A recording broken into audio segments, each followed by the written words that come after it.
Awesome possum. Welcome in, gyms and gymettes, to another exciting edition of No Substitute for Sports. I'm your host, Nick Johnston. And yes, the intros, they're not going to be as exciting or witty because of the writer's strike. It's getting a little messy because, every movie and show is basically on hold because of that. So get it together, Hollywood. Figure it out. Yeah, these intros are getting brutal. I'm sorry about that one. Hmm. Thank you as always for tuning in here on the Degenerates Network YouTube page. Be sure to like, subscribe, share us around if you enjoy. Follow us on the Twitter by looking up our name or at Degenerates, still at three A's in there. Go ahead and still follow that. That's what I've been rock and rolling on. It's been 2 weeks, so for the sake of the format, we're starving, Mike. We need to get some apps going. We need some meat and potatoes. We need dessert stat ASAP to the Rocky. We got plenty of stuff to get into. Blackhawks got the number one overall pick, baby. The fix was in. We discussed that. Basically, we're just going to be talking about what Connor Bedard jersey we're going to be getting. So that's going to be fun. Taking a step backwards, and we recapping the NFL draft winners, losers, and what are you doing moments from that. We'll check in on Hmm. the NBA playoffs as well with the action-packed second round underway. Checking in also on the White Sox, as well as some home run celebrations as they're getting a little out of hand in my opinion. More on that later. Finally, we'll wrap it up with WWE's Backlash results and our thoughts on Britt Baker's controversial T-shirt design. We got all that, tons more in between. But before we dive on in, let me introduce you to my co-host, the founder and CEO of Fat Cat underscore streams, and that's with a Z. How you doing today, Mike? Back from California, I see. How you doing? I'm doing great, man. How about you? Pretty good, pretty good.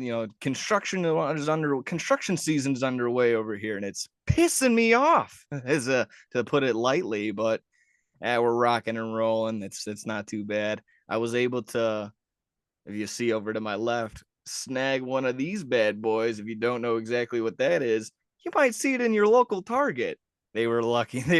I was lucky enough for them to just, they gave it to me. I swear on my life, they gave it to me. You can ask them and I'll tell the same. They gave it to me. So this is fun. It's been a nice little display for the figurines, for the figures, and a couple other Funkos. So I've been having a good time, but not on me. You obviously had a way better time out in California. You were with the boys chilling out there in Super Mario World, or is it Super Nintendo World? Yeah, Super Nintendo World, At yeah. at Universal Hollywood. So I mean, dive on in. Tell everything. Tell me everything. Well, yeah, it was awesome as hell. It lived up to expectations and then some. We got there Monday. We were just hanging out, went to local dispensary, California.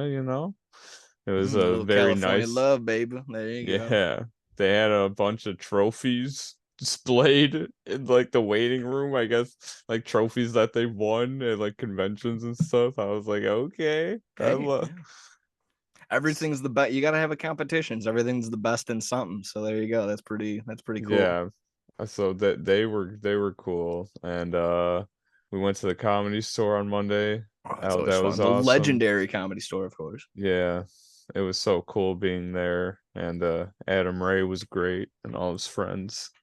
And Jay London at the end, which was one of the most I don't even know how to describe it, just cringe as hell, but I was laughing my ass off so much.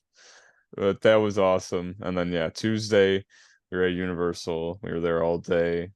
We got the early access for Super Nintendo World, so we got there like an hour early before the park opened, and it was just so awesome. We went right to the Mario Kart ride that they have there, and that was great. It was so they have these augmented reality goggles that you put on during the ride, and like everything just looks so cool. It's literally like you're playing a real life Mario Kart That sounds game. It's wild. That sounds like I'd be a little disoriented maybe for a little bit, but it'd take me a quick second.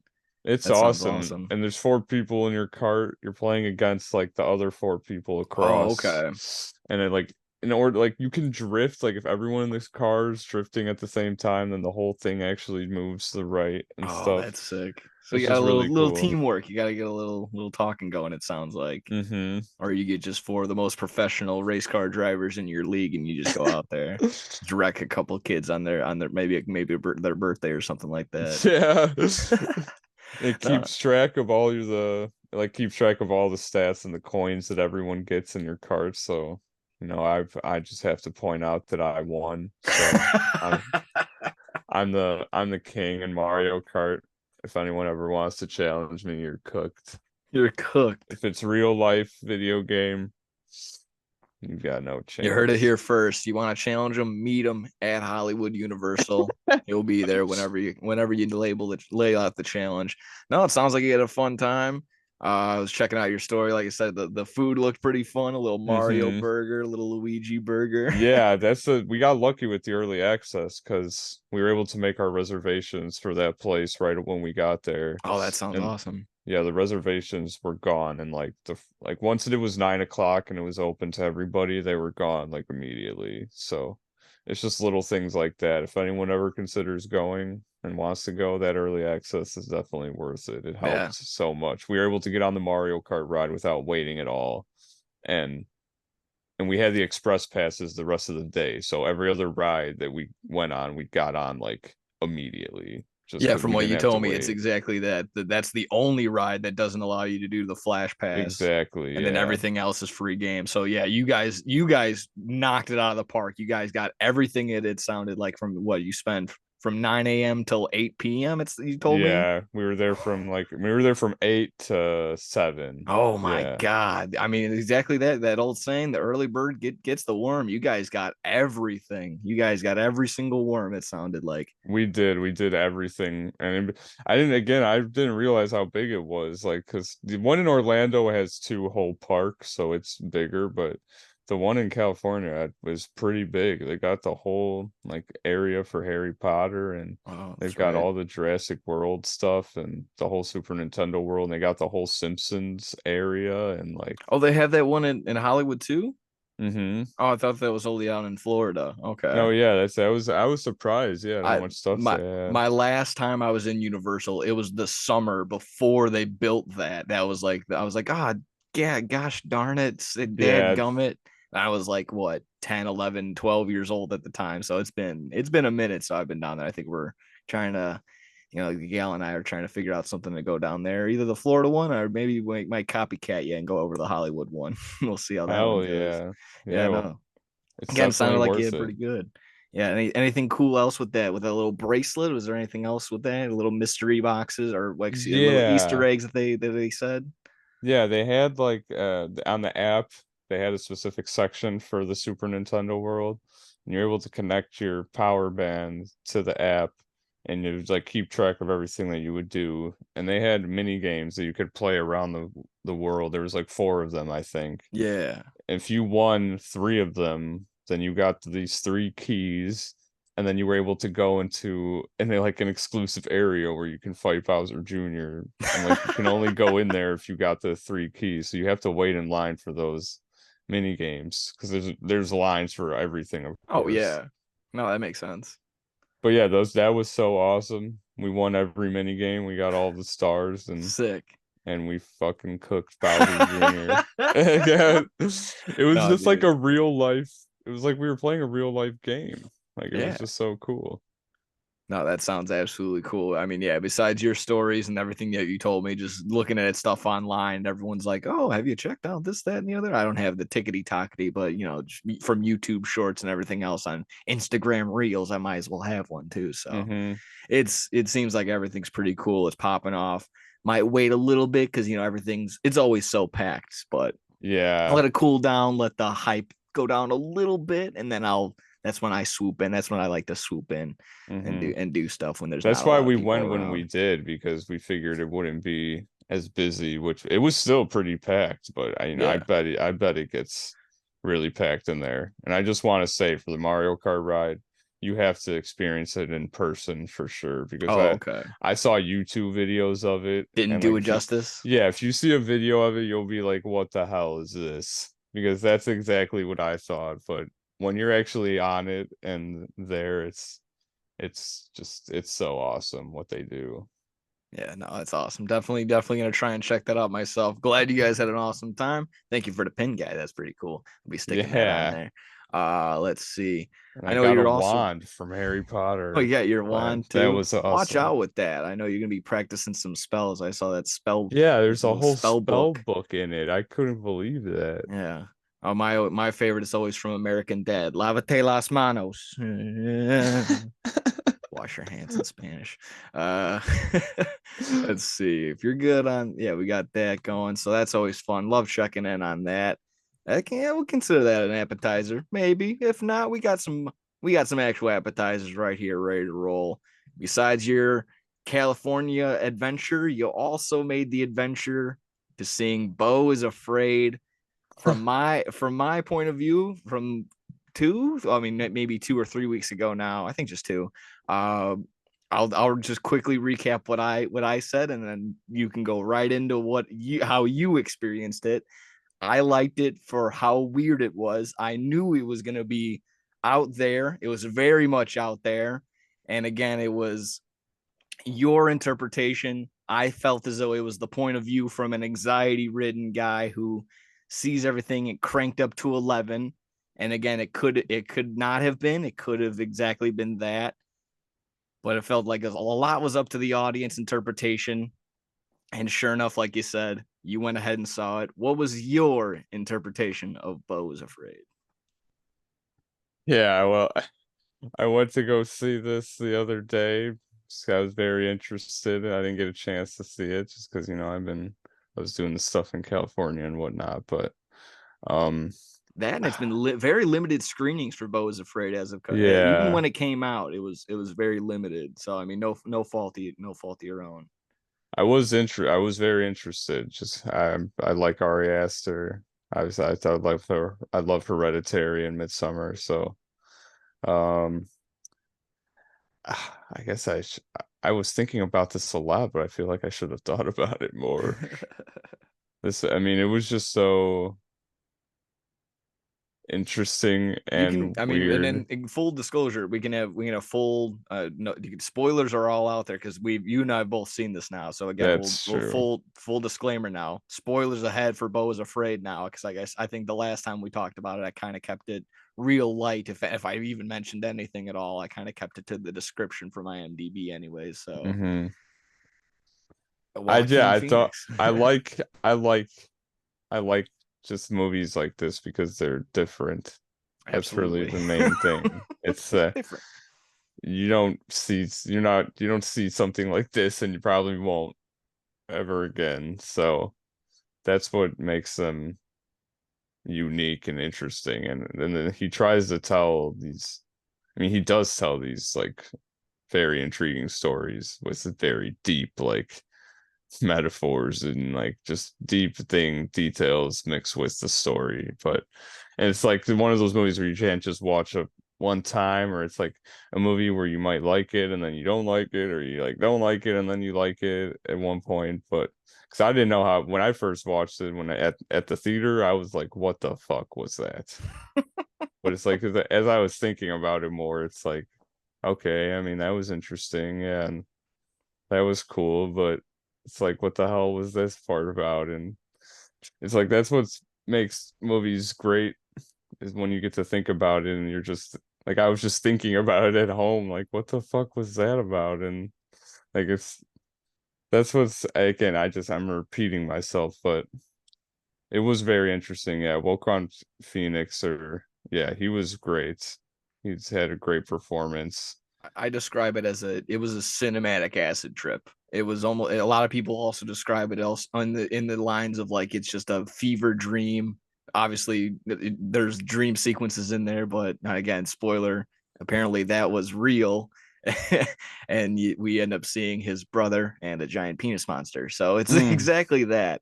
It's again you need to prep yourself going into it knowing that not only is it long, it's going to be out there, it's going to be a little crazy and wild at points in time, And it's either and again, it's either you really like that stuff or you see it as one of those self-indulgent movies that just loves the smell of its own farts, and you just I love weirdness. Oh yeah, more just imagery and more like things that are it's symmetrical and shit like that. Yeah, that's the one thing about this movie. I feel like you're either going to enjoy it or you're going to hate it. Yeah, Like there's absolutely. really no And in my example between. was exactly that. Like I sat down and loved it, and my girlfriend was indifferent, and she liked parts and she didn't like other parts. But then there was the couple behind us that just said, "What the fuck is this?" And they got up and left. So now So I can ask you, what part did they get up oh, it at? was when it was the part where he gets into the group out in the forest, and they start doing the actual ah the actual That whole play. dream Yeah, and sequence? he gets in. Yes, and it starts with a dream sequence, and it starts when he gets in that little trance, which I think that's from like the machine that's like it's humming in the background, and that's fucking with everyone, putting it in their own little trance. And then yeah, it's just like you will walk many miles and shit like that, and that's when they just like got up and left. They That said, was interesting. That I liked that part because they bring you on this like 30-minute side thing that "Yeah, honestly doesn't matter to the story, and then and then he relates, and then right at the end, like he realizes because the whole movie, Beau, he he's never had sex because he thinks that he's gonna die. Like that's yes." what his mom taught him his whole life. Oh, and So I'm so glad you brought that up because that scene later on, hands down, my favorite part. And I'll tell you what happened. I'll tell you what happened later when that going. I'm sorry. Go ahead. okay, no, you're fine. But yeah, so that's one of the main things. Like he's afraid he's gonna die if he has sex or anything like that. So and shit, now I forgot what I was gonna say. Oh, I'm sorry. No, you're fine. What part was I thinking of? Okay, yeah, it was the dream sequence. Yeah. And yeah, he has these kids, and then like there's this whole thing where like the family gets like washed away or something, and like he loses them and he searches for them for years, and he finally finds them in like the same play where like he's at right now, and then like it just ends when they're like, but wait, how could you have us? You never had sex. And he's just like, oh fuck. And like it just goes back to him. Yeah, It's like dude. that whole thing was just him dreaming all of that. And Yeah. it's just like it was like 30 minutes long. And it Yeah, was yeah, exactly. It felt like it. It was probably like a 15, 20, 25 minute little segue. And it was so well done that it took you away from the main story. You didn't even realize it because that whole to me, it felt like just a whole acid trip. You could throw anything at me. There was so many changes in setting and just like from place to place. And of course, Walking Phoenix just he's able to suck you in with anything. He's able to invoke any emotion because he's just. I said when I saw the movie, I think he's the greatest actor of ever now. So Mhm. that that whole part again, he's like that. This is my story. I low key got chills from that, even though I felt like I knew what was gonna happen at that part because it was on a rhyming scheme, and you can kind of pick up maybe what was gonna happen. So that I really enjoyed that part, even though, like I said, for some you saw that they hightailed it out of there. So I thought that was so funny. And of course, later on, I mean, of course, we're skipping over a bunch of stuff. Beau was afraid starts off in his own apartment. And if you catch on in the beginning, I had a weird feeling about that psychiatrist right at the beginning because he's like, "Oh, do you feel guilty?" That was the only thing he wrote down in his notes. And then later on, of course, that gets to that's either my hindsight is Oh, that's true, 2020. yeah. It's either my hindsight was 2020. I thought about that afterward, or I felt like I That's what felt the main thing about the movie is really, is him being yeah. guilty. Exactly. So, I mean, overall, I guess maybe the metaphor here is like over the idea of an overbearing mother can fuck up someone's psyche so much that they're anxiety ridden, don't touch women, don't do this, they don't do that because they feel like they're gonna die or something like that. Maybe that was what the metaphor was here. Like I said, to me, a lot of this is up to the audience, and that's why I like it so much. And I spin zone it the way that I do into liking it, or you can also spin zone it back. If you threw it back exactly what I just said right back at me, I could see why some people don't like it for the same exact reasons for the why I like it. So everyone has their own way, but hands down, my favorite part is is Beau realizing during again, there's a sequence when he's younger. He meets this girl on a cruise ship. They later they exchange words. He has his first Elaine. kiss. Elaine, thank you. That's his first kiss, his first and only love, I suppose. And when they reconnect at his mother's house after finding out this is supposed to be her funeral. Which, was she really there? I don't know.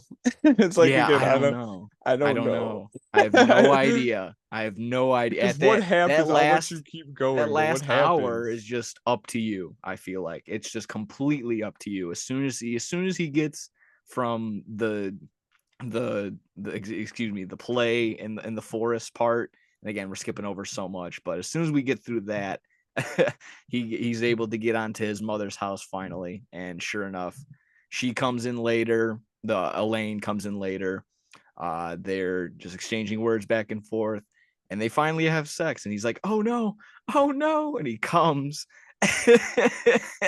and he's like feeling around as if he's like feeling around for a bullet. It's like, "Oh, I thought I was gonna die." And I let out the loudest laugh I think I've ever had. And it was, again, if you recall, it was only me and my girlfriend, two people in front of us, and two people in the back of us now. No longer was there anybody else. I laughed so goddamn loud.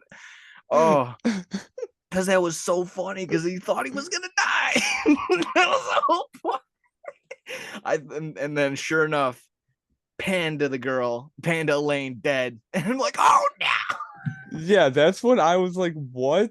Like, I was just so confused. I was like, what's going on, man? Yeah, dude. And then yeah, oh my god. And of course, yes, of course, like you already mentioned, that was the story with Beau's dad. Beau's dad died when he came in his mother. But we find out later that his dad is just a giant penis monster. Like I Yeah, said, the last hour is completely up to up to interpretation. And of course, the last and final scene, which you said the ending wasn't satisfactory. I can kind of get you with that. I can understand that too. But again, in my interpretation of it was everything's kind of up to you. And in my mind, that didn't happen. That this part where he takes a boat out into the little pond area, I suppose. And at this point, so much has gone on. He has re-killed his mother, who later reveals herself coming back. Again, bonkers. She details that the it was maid, set up or yeah, it something. was all Yeah. set up and everything else. And he goes through, of course, Joaquin Phoenix, Beau goes through the house, and he finds all these pictures and all this other stuff. And we see Nathan Lane's character is actually in a picture of the mom. So that whole part was that could have all been set up. And then there's also that other part with the whole, again, like he gets hit by a truck. There's so much that goes on. Oh, I was We gonna could say, literally, yeah, we yeah, we could forgot literally about that. give an entire episode dedicated to recapping Beau is Afraid. But Roger was one of my favorite characters. It's like, that was the maniac, or was that Nathan Lane's character? no, is that the dad that was the dad in that family that was Yeah, helping that's him? Nathan Lane. Yeah, he's like, come on, champ, you're gonna like, oh my, he was making me laugh so Yeah, much. no, he was phenomenal in that role for sure. And so was the mom. I think she's actually oh, goodness, what is She was ah in The Office, I saw, or yeah, she's something. actually his Michael Scott's. Oh, I can't think I of can't think of her name, but no, it's Steve Carell. I couldn't think of his name. So they're actually husband and wife, whatever. Yeah, she's in The Office.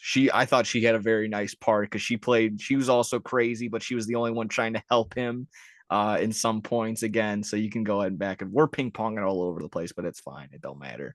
This movie was basically a ping pong match. yeah. Yeah, again, recap into the end. Again, you can give your interpretation of why you thought it wasn't satisfactory. I thought it was. Again, he pulls in or gets sucked into a giant arena, I guess, and he has to relive a bunch of things about his mother, and just the guilt and everything is getting to him. And finally, after everything is under a law, or I guess under some sort of a jury, whatever. He just blows up. He blows up. He dies. I suppose. Again, that's the interpretation. In my eyes, he may have simply driven his little boat out to the middle of the water and killed himself by just jumping in and whatnot. But that's not what happened, because everything's cranked up to 11 because you're seeing everything through Beau's eyes. Again, that was my interpretation. Well, what was your thoughts on the ending?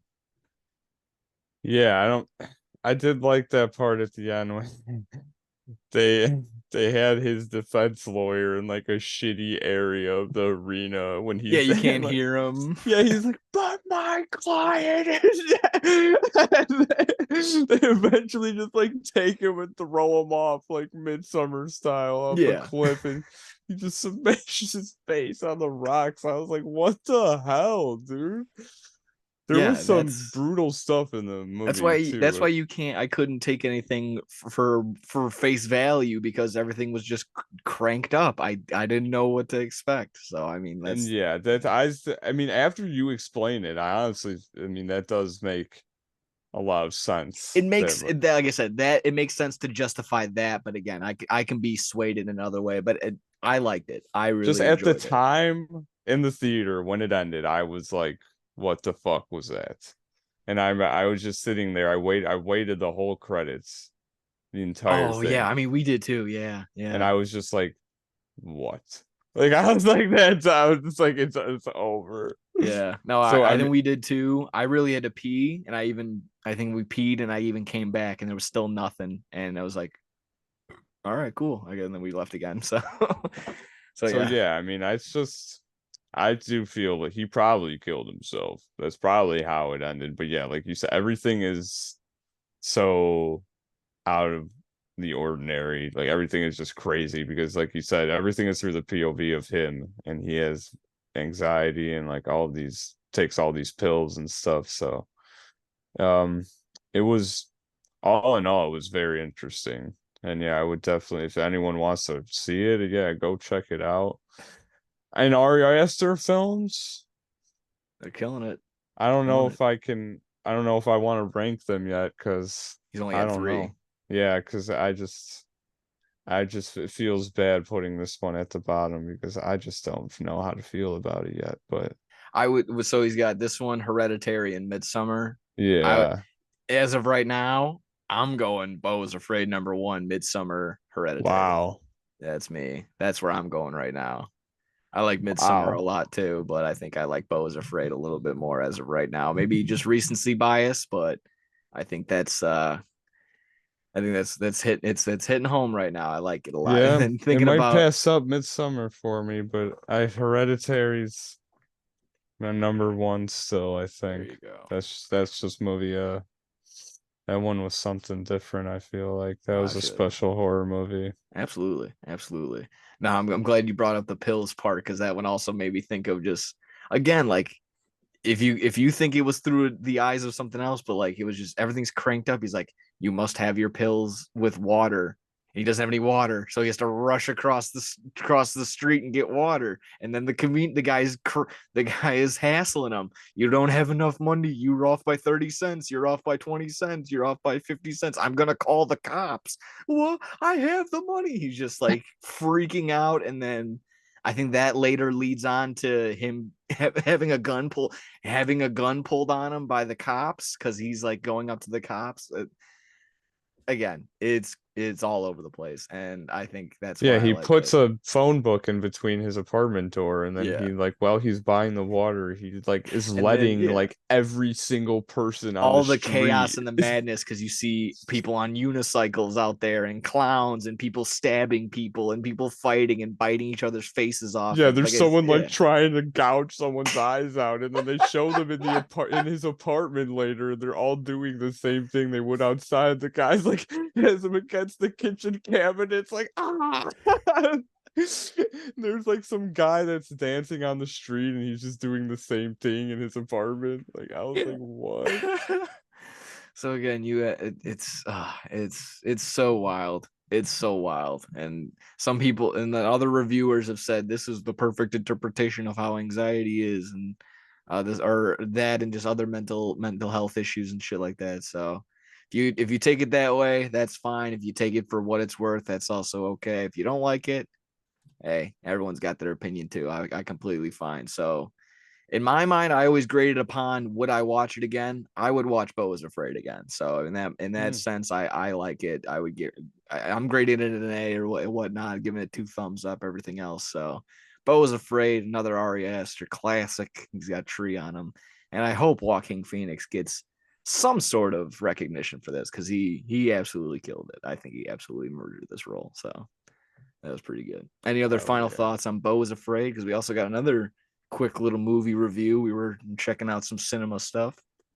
I think that's everything for Beau is Afraid. I think so. We We'll touched see upon him that. again. I think so. Let's see. We also checked out the number one blockbuster of the weekend. Chris Pratt taking over the number one spot from himself from Guardians Volume 3, or he took it from the Super Mario Brothers movie, excuse me. And now Guardians of the Galaxy Volume 3 ranks number one. It only makes sense. Super Mario Brothers has been there for like 5 weekends in a row. So time to get, I guess, dethrone yourself, Chris Pratt. So good job on that. Do you have initial opening thoughts on Guardians Tree? And maybe a comparison to the other two? And obviously, this is James Gunn's last Marvel film. I think even is this the last Guardians movie, if I'm not Yeah, mistaken. from what I believe. So yeah, so we You got know, maybe they'll do something, because there's possibility for them to they'll do stuff, cash. Don't but worry, they'll cash I back in hope about they 5 don't. years. No, 5 years from now, they're gonna cash back in. And plus, between that, they're gonna also have some Disney Plus material without a doubt from this last Probably. one. So We'll get into that because there's going to be spoilers probably. yeah, So, spoilers also ahead in this one, probably spoiler heavy. I mean, yeah, like I said, go initial thoughts. If you want to dive in chronologically, go however you want to do this. What was your takeaway from Guardians Volume 3?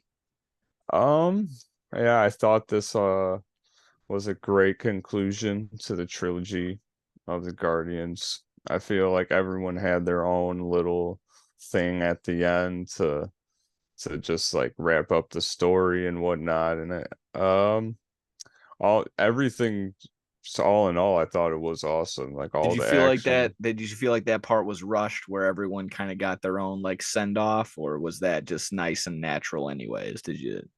I've Uh, seen mixed reviews on that. I thought that was. I didn't think it was rushed or anything. I mean, there's been 3 movies already, so it's. Oh, that's I, fair. That's fair. I don't see. I didn't see it in that sort of light or anything like that. I don't know. They've been on a bunch of adventures and stuff, I feel like. So, and they were in Avengers Endgame and Infinity War and stuff. So they've been around for a while. I think I forget when the second one came out, but I saw that it was like 6 years 20 ago, the second one. 2017. So Yeah, so I think, and honestly, the first one came out 2014. So just short about of a decade of Guardians. yeah, it's crazy when like Yeah, time flies, man. It does not absolutely. feel like it's been it's been that long between those movies, And then but yeah, of course we know. I don't know for sure the Marvel chronological order, but they took the big space in between this one and the second one because Avengers Endgame had such a big impact, and of course we saw James Gunn's, I suppose, little writing. He had his input on that part later on. He's like, oh, I guess he fell off a magical cliff, and she dies, but not everybody else. Everybody else stays dead, not her. So I hmm. thought that was a nice little shot. But of course, yeah. Sorry. I keep interrupting. No, you're fine. James Gunn is awesome. Yeah, I love all the clips of him, and he just seems like such a chill person. I seem probably like just a great director to be around. that seems like the DC universe is going to be a nice hands for the upcoming stuff. Oh yeah, I've loved everything James Gunn has done to this, to the Suicide Squad that he made and the Peacemaker show. I Have love not all got that around to the stuff. Peacemaker show, and that's halfway just because there's been a bunch of stuff, and it's just John Cena. Me and my brother watched the whole thing, and it was really good. Yeah. Honestly, No, I enjoyed it a I lot. know. Eventually, I'll grow up and I'll get around to it. Don't worry. It No, is yeah, good. I recommend it for sure. But yeah.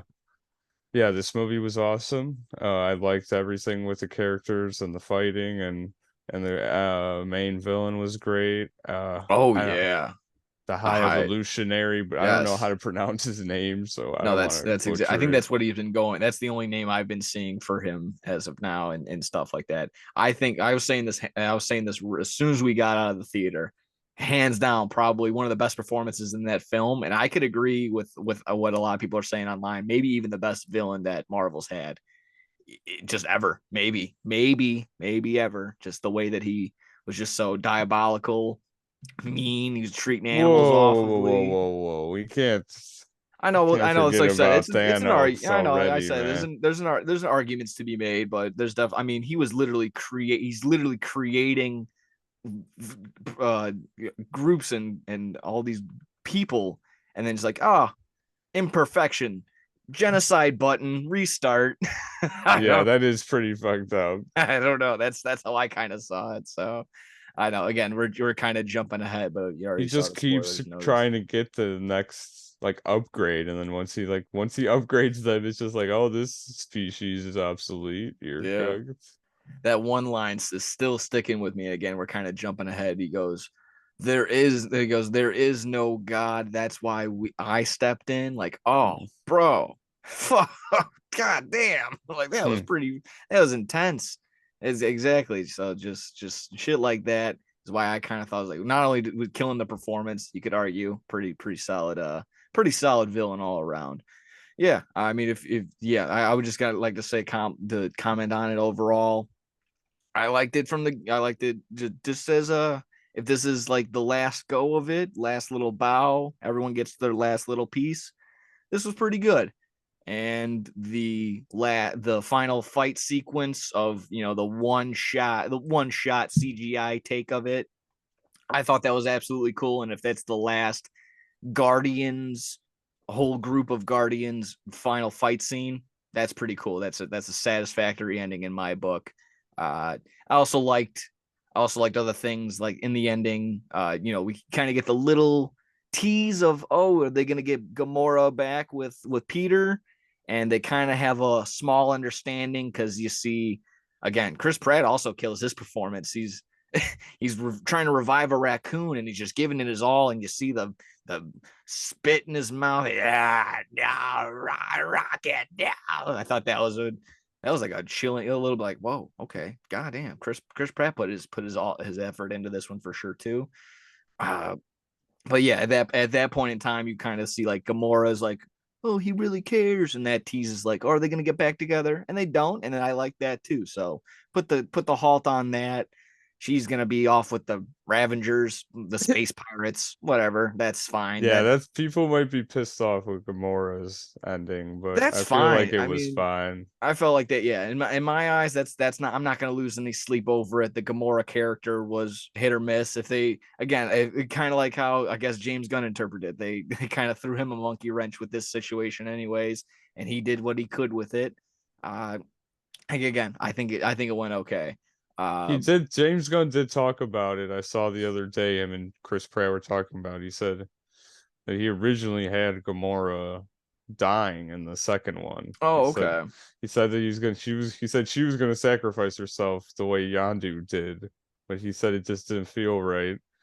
And he said that he did talk to the Russo brothers about it, so he was like, okay, so it works out perfect. I could still kill her off, and but so I guess he did kind of want to do that in a way. So I'm glad But that he he didn't didn't. want her to come back.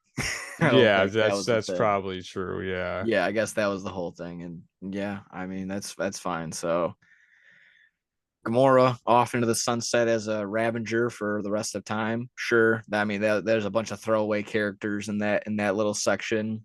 Wrapping up with Nebula. That's her sister. Mm-hmm. She's staying on Nowhere with Drax. They find out Drax is gonna be, he's not Drax the Destroyer, he's Drax the father. So Oh. he's gonna stay on Nowhere and raise the younglings and stuff like that. The only bad part, not bad part, the only like I guess little monkey wrench I would throw into there is what was his name, the high priest, what was it, The high High priestess, Evolutionary? high evolutionary. Oh, and then the high priestess as well. Adam Warlock's character is Oh, kind of, yeah. yeah, let me get to that as well. The high evolutionary, they're so smart. They're literally making people and a bunch of new species all the time. How did they not know that these giant monsters that only eat batteries would not eat people when Drax and Mantis and Nebula are sent down in the middle of the ship? That was my only question of like, why did you not think that? What were they gonna do? I don't know. That was my only thing, and then that could also be like switched up, but there was no like panning to a bunch of bones in the corner, so there was no evidence that these things, I don't even know the names of these things. It was the monster that they open with in Guardians Yeah, and the Volume second 2. one, yeah. Yeah. So that monster, there's three of them in the basement of this ship, and that's supposed to be what kills and eats the prisoners, but they don't eat people. And again, the smartest person on the planet in the universe doesn't know that. I don't know about that one. That was my only thing, and then I guess other people I'll fall in this one as well. Adam Warlock's character, kind of a big hype. That was the ending credits scene in Guardians 2, and he comes in hot in the first scene, fucks up Nebula, basically, kills Rocket essentially in the first couple Yeah. minutes, and gets turns Groot into a spider for the first 5 minutes as well, fucks up Drax for a little bit. He's like, I can't breathe.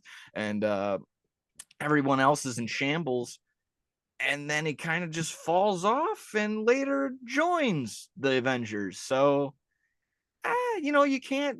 There's so many characters you got to get to, I suppose, but I kind of felt like it was a hyped up villain. There was no real villain until the high priestess. I keep saying the high priestess, the high evolutionary uh, part, but I guess again, Adam Warlock's character. That was also kind of a little bit of a diarrhea fart, if I'm not mistaken. So Mm-hmm. could have been more of a presence. Wasn't really there. Becomes a cool character. I mean, he's a good actor, so he can kind of play the role of a seriousness. And but he was more for comedic effect towards the end. He had that weird little dog thing. I don't know. Yeah. So they'll be selling that. I'll tell you what they won't be selling. They will not be selling Teefs, Floor, and Kai. What was it? Lila? Lila. They're not going to be Yeah. selling those toys to the kids. No. Oh my god. Those toys are going to be staying locked up. You're going to be I getting. don't know who would want a floor toy.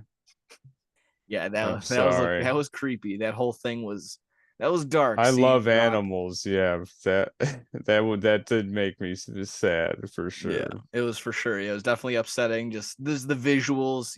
I'm not really big. I just don't like surgery type stuff. So seeing mechanical parts on skin on flesh of another animal or Oh, person is always just gross and weird to me. So yeah, that they was show Rocket uncomfortable. has like a metal plate on his head, and like his very Yeah, first word is hurts. yeah, Like I was hurts. like, oh my, Oh, oh man.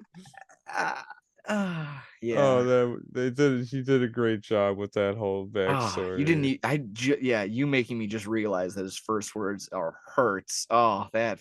Oh boy, that's brutal. That's a pretty good little trivia question right there.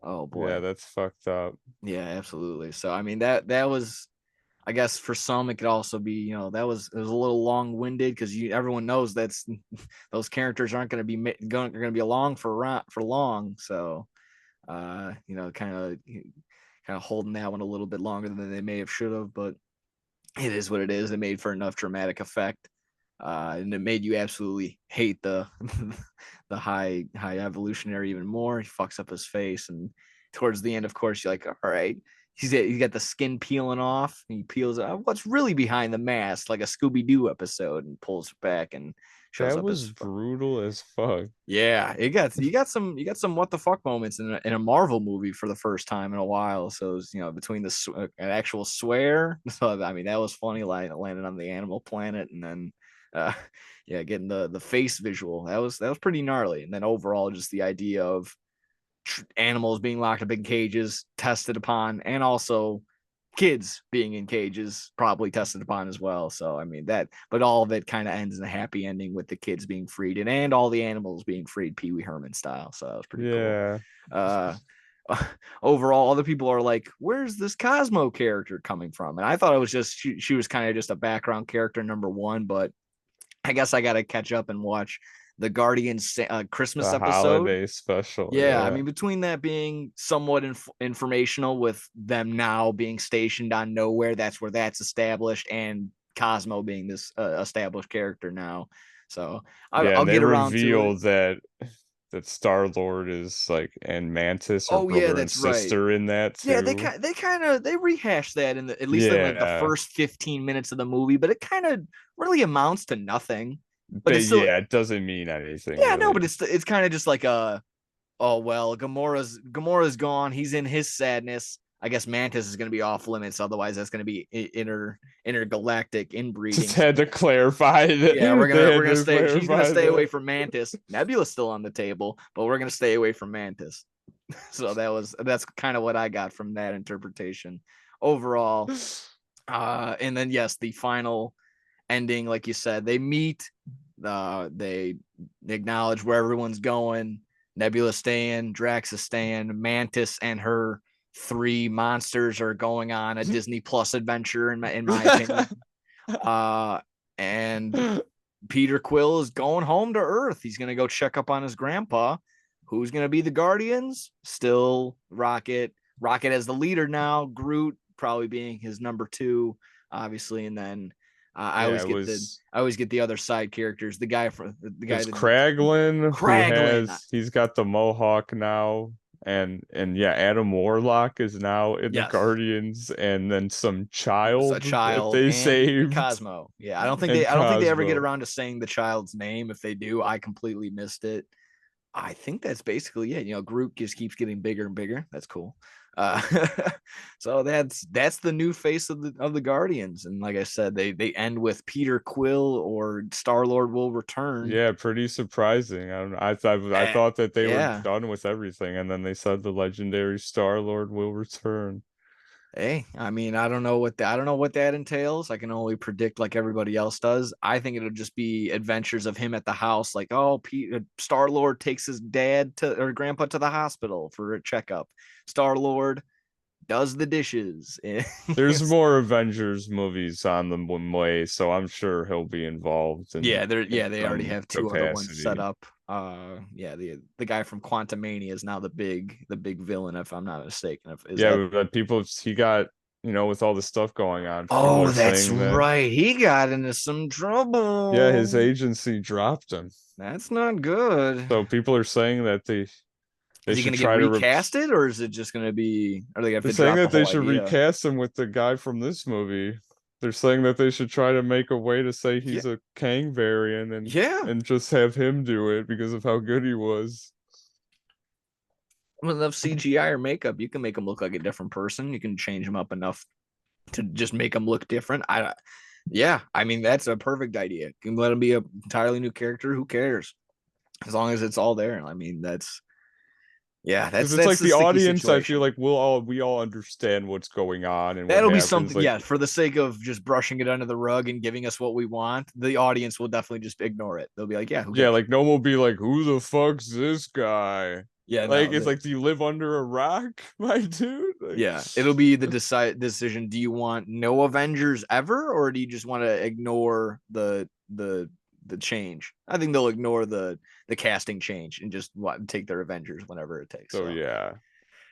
that's pretty cool. That's pretty cool. That was Guardians. If you're, I mean, again, I think that kind of touched upon just about the only thing that I'll say was like ew, but didn't take away from me that fleshy planet. God damn, that was Hmm. so weird and so uncomfortable. Uh, I always like the pimple popping videos on my Snapchat and stuff like that. So I thought I would be okay with that, but just the idea of a skin made organism planet with bones and I don't know, they kind of shot out of the I don't know, look like a giant anus. I don't know what that whole thing was. So that was that was weird. Just very uncomfortable. Yeah, and That's when they and the had the suit. Among Us suits on, right? Yeah, yes. That's when they were Okay. in that little piss fountain or whatever else that he was Oh, falling in. Yeah, I forget. Yeah, I'm terrible with names. Obviously you can tell. Like I forgot Steve Carell's I'm name the at same first. way. But the guy that he's obviously the main officer in this. He plays in a bunch of other things. Sean But Gunn, I think's his name, or I no, don't. I no, think that's that's his something other. actual name, but Nah, yeah, nah, I'm completely blanking. But he was also a voice in Rick and Morty, so maybe that points it down. I feel like he's a cop in some other show. Regardless, he's in that fleshy suit and just it looks like the Mich. I've seen something. He's like, yeah, it looks like the Michelin Man. I'm like, yeah, that's just disgusting. I don't like any of that. It's just not fun. But I'll cast that aside for a bunch of other fun things, and I'll also agree that this was more on the serious side. If you take a look back at the other two Guardians, and especially the second one, where every time there was like a serious moment, it was immediately followed up with with comedic back, like just something to lay that low or something like that. Or like whenever they would assemble and then Mantis gets hit by a rock and it'd just be like Drax saying something like, Mantis, look out. It's just so there was less of that and more of just like serious stuff would just happen and it would just kind of just play out. And if there probably was a time or two where comedic timing was important, but that's where it was. Final thought, another thing that I scrolled upon, it works so well, and I completely agree. These movies work so well because they're James Gunn movies first, and then they're Marvel movies second. So I would completely agree with that one. Any final thoughts on Guardians before we move on? We've been sitting high and tight on these movies. We're been a little like we're like Roger Ebert over here rock and rolling on the movies. You get a taste of Hollywood, and all of a sudden you're a movie critic, Mike. I guess that's how you do it. come on. Rocking and Yeah, rolling. There we this is go. awesome, and Hell definitely go see it. It's probably number two on my list. First one, this one, and then the second one is probably number three. I think So, so. I think as of right now, I'll sign my name next to that one as well. One more little quick thing, not on movies, and we'll move on to one final thing on the appetizers. Really heavy on the appetizers. Gonna be heavy on a couple other things too. Dodgeball sequel announced. I know you're excited. I'm on the fence only because Ben Stiller was a little bit on the fence, so I don't like hearing that. But if it's a good enough script and everyone agrees to it, I don't see why a guy like Vince Vaughn and everyone else would put their reputation on the line. So I'm glad this is kind of in the works because we haven't had a legit comedy come out in God knows how long. So I'm prepared for it to be good. I'll be taken back a little bit. I'll be taking it with a little grain of salt. So how are you feeling on Dodgeball 2 being announced, the sequel?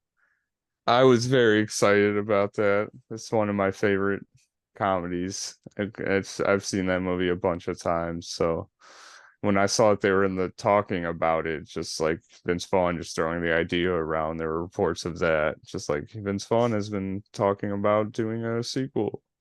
And I've just been so excited since then. And then once they actually confirmed it that it's happening now, I was, yes, that's so awesome. Yeah, absolutely. I'm very excited. We'll just have to see what the story is, what the trailer is, like what it's all about, and Yeah. then I'll really know how to feel about it.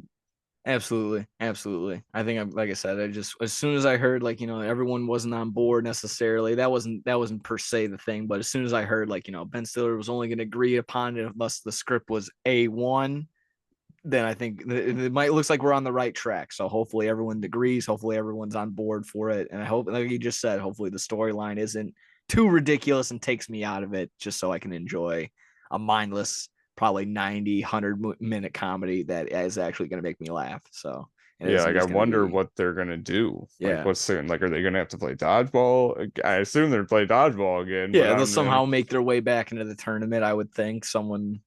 Yeah, I I can't was even thinking, I come hope up with they a don't do prediction. like Vince Vaughn as like a coach of like a younger team of dodgeball people or something, or like it's just Oh, like some stupid like yeah, just please don't exactly. ruin it. Exactly. There needs to be it needs to be good. It just needs to be good. Hopefully they're just not taking it just not just whore out the name and not constantly get sequels because yeah, I feel like there's not a lot of original movies coming out. It's more or less just sequels and more things getting uprooted and restarted again, whatever those are called. That's why you go Reboots. see Beau is afraid. Yeah, Beau was afraid. Stuff like Oppenheimer's coming out soon too. That looks pretty awesome.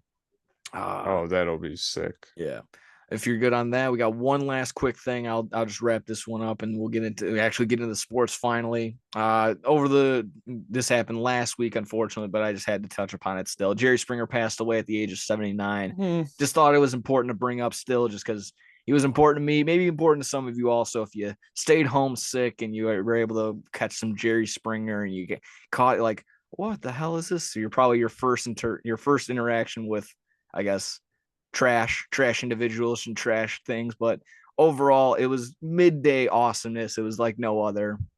you know Later episodes of Jerry Springer were exactly like I just said, just silly violence that we're just kind of all over the place. And he, my girlfriend's mom is actually hotter or shit like that. It just be ridiculous shit like that, just all over the place, and they would just constantly be fighting. But before all that, there was early days of them actually being, making groundbreaking things and interviews. I recall, again, while it could also be interpreted out there, having a full KKK group out with a group of African Americans up there, and they're trying to hash out issues, but it also basically ends up with chairs being thrown for good reason. I mean, obviously, just a bunch of racists on the stage.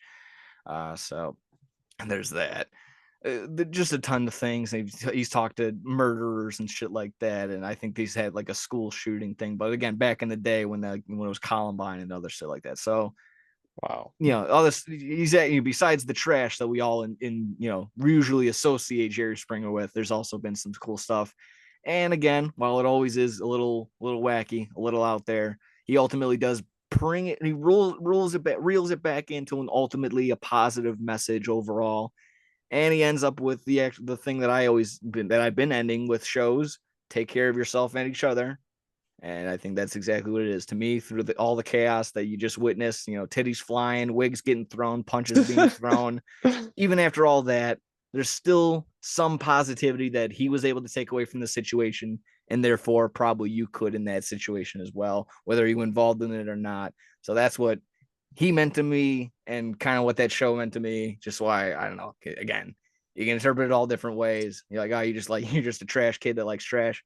Fine, that was fine too. But I kind of thought that it was a big deal, and in Chicagoland area also kind of a big thing. So gonna miss you, Jerry. RP Jerry Springer. That's a tough one. Obviously, just a big loss right there. So I just want to tip the cap and salute and everything on that. So hopefully, there you go. On the big onto the big fight in the sky. I've been seeing some pretty funny memes on that. It's like, oh, yo, Jesus, we see you out there. You were hanging out with the Virgin Mary. Turns out she's not a virgin. We're gonna just shit like that. So just that's been pretty fun to read. So overall, just maybe kick back. They're still playing the episodes on TV, so maybe kick back and watch some Jerry Springer episodes. There you go. Punch a bitch in the face in honor of Jerry Springer. Let's Hell, see. I was about to say hell yeah, but no, don't do that. Yeah, don't do that. Don't hit anybody. Be nice. Take care of yourself and each other. Like I'll say that now. And I'll say it at the end of the episode. I'll continue to say it probably. So there you go. Keep the legend on living on. All right. If you're good on all that, we had we had a lot of appetizers. Like I said, we were hungry. We were malnourished, as they say. 2 weeks without a show. We needed to get in there and dive on in. So we got NHL, we got NFL, we got NBA, MLB, and we got the wrestling still to get to. Let's lock and load right on in. First, as always, the hot stuff, the new stuff, brand new things. The fix was in, baby. The Blackhawks. If you didn't already know, if you're living under a rock, the Blackhawks are getting the #1 overall pick. You felt like hockey was gone with Taze and Kane basically leaving the city. Kane might be back next year. We'll see how that goes. But now we get the #1 overall pick. Tank for Bedard worked. It worked. We're gonna draft most likely 1,000% Connor Bedard. Whether the envelope was frozen, that corner was bent, does not matter. We're sipping on everybody, all the haters' tears, everything else in between. Chicago, hockey is back once again. So my question simply to you is, what color Connor Bedard jersey are you gonna get this year? Red maybe. Like what? I mean, white, black, green. Doesn't matter. Does not matter. Yeah, we'll get all of them. We'll get the St. Patrick's Day one when they drop an all green jersey. We'll get the red sweater because hands down, that might be just the best jersey in sports history. Some people argue that without a doubt. We'll get the white one. We'll try and keep it nice and clean. And then in my mind, getting a guy like that, we'll probably get a Winter Classic sometime soon. So we'll save up and we'll get the Winter Classic style Blackhawks jersey in like 2 or 3 years or something like that. I'm super excited. Obviously, I don't have all the stats in front of me. I don't know everything about this kid, but when comparisons of Wayne Gretzky are thrown around, and also when you're like, explain this to me in NBA terms, and they're like, Jordan is about to get redrafted. So, all right, yeah, cool. I can kind of wrap my head around how good this kid truly is. I'm trying. If I I'm was not, watching like a highlight reel that my brother sent me. I was just astonished. Like I was just like sitting, like I was just like, holy shit, dude! He did some 17 crazy years stuff. old. I think in 140 something games in the CHL, he has over 240 points, if I'm not mistaken. Hopefully, I'm not making those stats up. Holy It's just something I heard in passing. It's pretty freaking awesome. Again, just with this year and a couple other sluggish years that the Blackhawks have had. Right now, it's feeling really awesome that the United Center is going to be popping once again for Blackhawks games. And again, I see the conspiracies coming in, guys. That was a production issue, and you can hate on it all you want. You can say, "Oh, it's Chicago. You're getting a big market guy back. It's a conspiracy. The fix is in." No, dude, it was clearly a production issue. That's what I'm gonna say. It was a production issue. If those who didn't see, the big reveal was obviously supposed to be who's going to be the top three. They cut to commercial after they had announced up to four. They come back and the NHL production had shown, all right, we'll see who's going to be the top two, Blackhawks or I believe Anaheim, because they had already announced the Columbus Blue Jackets. And then they cut back again after commercial. Then they're like, all right, at number 3, the Columbus Blue Jackets. So they blew their load. They missed the big reveal. That was on them. No chicane, no chicanery, whatever made up word we want to throw right there. No shenanigans right there. Blackhawks got that fair and square. Y'all can suck a fat one. I'm excited. And what are you feeling on this one? Besides anything else? What are you talking? How are you feeling? It's going to be amazing for the Blackhawks. I thought that, I mean, just so lucky for us. I thought we were going to be trash for the next years and years and years, and they hit the fucking jackpot, sold $2.5 million worth of season tickets already since they've announced, since they got the first pick. Did not know that. People are excited. They're probably going to have to put a cap on the season tickets, and people are going to have to get put on a waiting list for 10 plus years again, because that's how excited people are right now in Chicago. That is, yeah. And I don't know too much about hockey, but he seems like he's the next big thing. So this has to be, I mean, this just has to be exciting for the true diehard Blackhawks fans. You know, Yeah. I like the Blackhawks. I love those Stanley Cups that they got and everything with Patrick Kane and Taze. But if this guy seems awesome, and maybe it will get me into watching the Blackhawks again. Watching consistently, or at least, becoming just a little bit more involved. Yeah, I can feel you on that one for sure. Obviously, I mean, I invited Bill on. He said, just, bad timing or whatnot, but his reaction was as pure as could be, screaming at the top of his lungs, pure excitement. We got our guy, just ripping his shirt off. He did everything. He said a prayer. He swore off dumpster porn. He did everything that he could. And between Bill and, like, again, Kyle's prayer, everybody else that also said a prayer for Connor Bedard getting here in Chicago. It has been answered. And I mean, again, it's not set in stone, but it's basically just not in writing, but we know for sure that it's going to be Connor Bedard. That's just the go-to. So again, hockey is back. It was gone for a little bit in Chicago. It's back once more. So rejoice, rejoice, rejoice, Chicago Blackhawks fans. We're back, baby. I hope we can get some wins, get our dynasty back together. So that'll be rock and roll and get the United Center popping once more. So there we go. You're good on that. We can hop into. Let's take a step back. Let's hop into the draft, the NFL draft. How's that sound? Yeah, let's hit it. Awesome possum. All right. Yeah. I mean, this was about 2 weeks ago now over in the Kansas City, Missouri. The first round, or excuse me, the entire draft, not just the first round, the entire draft happened. Let's see. Bryce Young being the layup going 1-1 to Carolina. CJ Stroud following after. What we didn't know was who could have potentially, a couple of names, honestly, a couple of teams you can throw out there that could have won this draft. I would think this is one of the teams that you can consider. The Houston Texans immediately switching with immediately making a trade with the Cardinals, being able to get not just their guy on offense, but their guy on defense, Will Anderson, who people have argued may have been the most talented guy in this draft. Following after, the Colts shake it up. Will Levis's whatever his little Reddit post did not matter. He went ahead and got drafted in day 2. Anthony Richardson from Florida goes number 4 overall. Devin Witherspoon from Illinois goes after that. So that young, very young secondary in Seattle gets beefed up even more. That's going to be a scary team on the defensive side. They overperformed from last year, and they're just getting even better now with not just Devin Witherspoon, but also acquiring Julian Love over the offseason and free agency.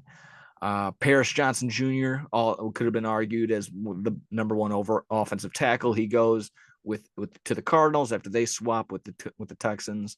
Tyree Wilson, defensive end, also was argued as the number 2 defensive guy in this league, in this draft, goes to the Oakland Raiders, or excuse me, to the Las Vegas Raiders. I don't even know where I got that from. Of course I have it. Yeah, I don't know. Questionable, definitely not for the sake of the talent, but I could also toss it up to it's going to be more than just a defensive end that's going to need to fix this team because they got Jimmy Garoppolo going right now. I mean, he can maybe be just good enough for Devontae Adams and Josh Jacobs to carry him for another year, but we'll see how that goes. It's kind of, in my mind, it's kind of a substitution, Jimmy Garoppolo and Derek Carr swapping spots. So we'll see how that goes. Yeah, we've talked about that already. Yeah, I believe so. One of the big question marks for some people, Bijan Robinson going at the 8th spot, running back, arguably one of the best offensive talents that isn't a QB, but for a team that, again, you could argue needs a ton of help everywhere, them taking a running back was not preferable for, I guess, Atlanta Falcons fans in general and just the Twitter world asking what's going on. So I'm kind of okay with it, just considering that Atlanta did pretty well in the offseason, getting a couple of key pieces on defense. I know they acquired Jesse Bates in their secondary, so that was pretty good for them.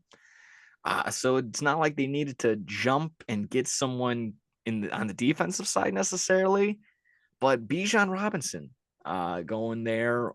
Do you like that, considering Tyler Algier and Cordell Patterson are right there? That's true.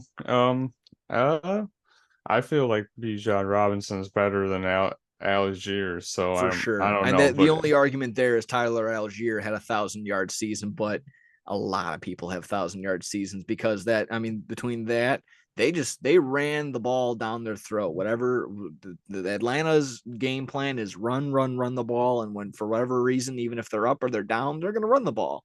Because I guess either they didn't believe in Marcus Mariota or Desmond Ritter this year. They just really wanted to just give the ball to Tyler Algier and Cordell Patterson, and that might be the go here. So I don't know. In my mind, he has some fantasy value for sure. We're just going to see. I think he for sure should get the day one start.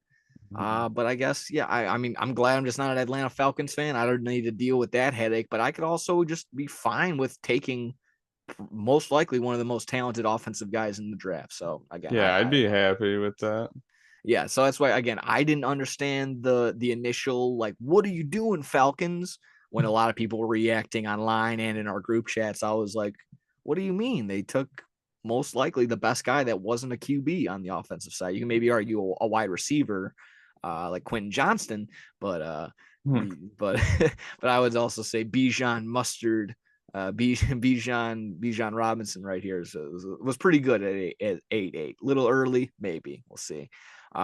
Eagles make the trade up with the Bears. They went ahead and take Jalen Carter, and this is kind of where I'll get into my part of fine Jalen Carter to the Eagles, good for the Bears. They avoided this spot. Ryan Poles had a tweet saying essentially, or his quote that was later tweeted was essentially that character is a big thing and it's going to be a big issue. And apparently Jalen Carter didn't pass the character test. And I also can kind of agree with that from just the idea of like, if Pete Carroll passed on that, a guy that's pretty good with, for lack of a better term, like high risk athletes doing some stupid shit, kind of like how Jalen Carter's already acted. If he's passed on him, I think there's some sort of character issue as well. And if the Bears were able to trade, but again, the analysts want to argue that only it sounds like to me that they want to post this narrative that only the Bears skipped over Jalen Carter. Only the Bears had the opportunity to take Jalen Carter, and they didn't. Really realistically, all 32 teams had the opportunity to take Jalen Carter. They all sat on their hands. No one else jumped up. And I'll say, the Bears are the only one that benefited from not taking Jalen Carter, technically, because they got a 4th round pick out of it for next year. 4th round pick is a 4th round pick, but we'll see how that turns out next year. So fine. As of now, I'm okay with the idea that the Bears dodged that bullet, dodged that headache of Jalen Carter and all those character issues. Take his talent. That's fine. We still got what we needed right there. Literally any position that wasn't a QB taken at that spot probably was going to be A-okay in my book. So getting Darnell Wright, arguably the right pick at that spot. A solid offensive tackle. People are saying, oh, he's not one of the highest rated offensive tackles there. He locked down Will Anderson over this past year, didn't allow a sack in 19 games. I think the Bears did their due diligence and made sure that everyone was doing just fine. So I like the pick.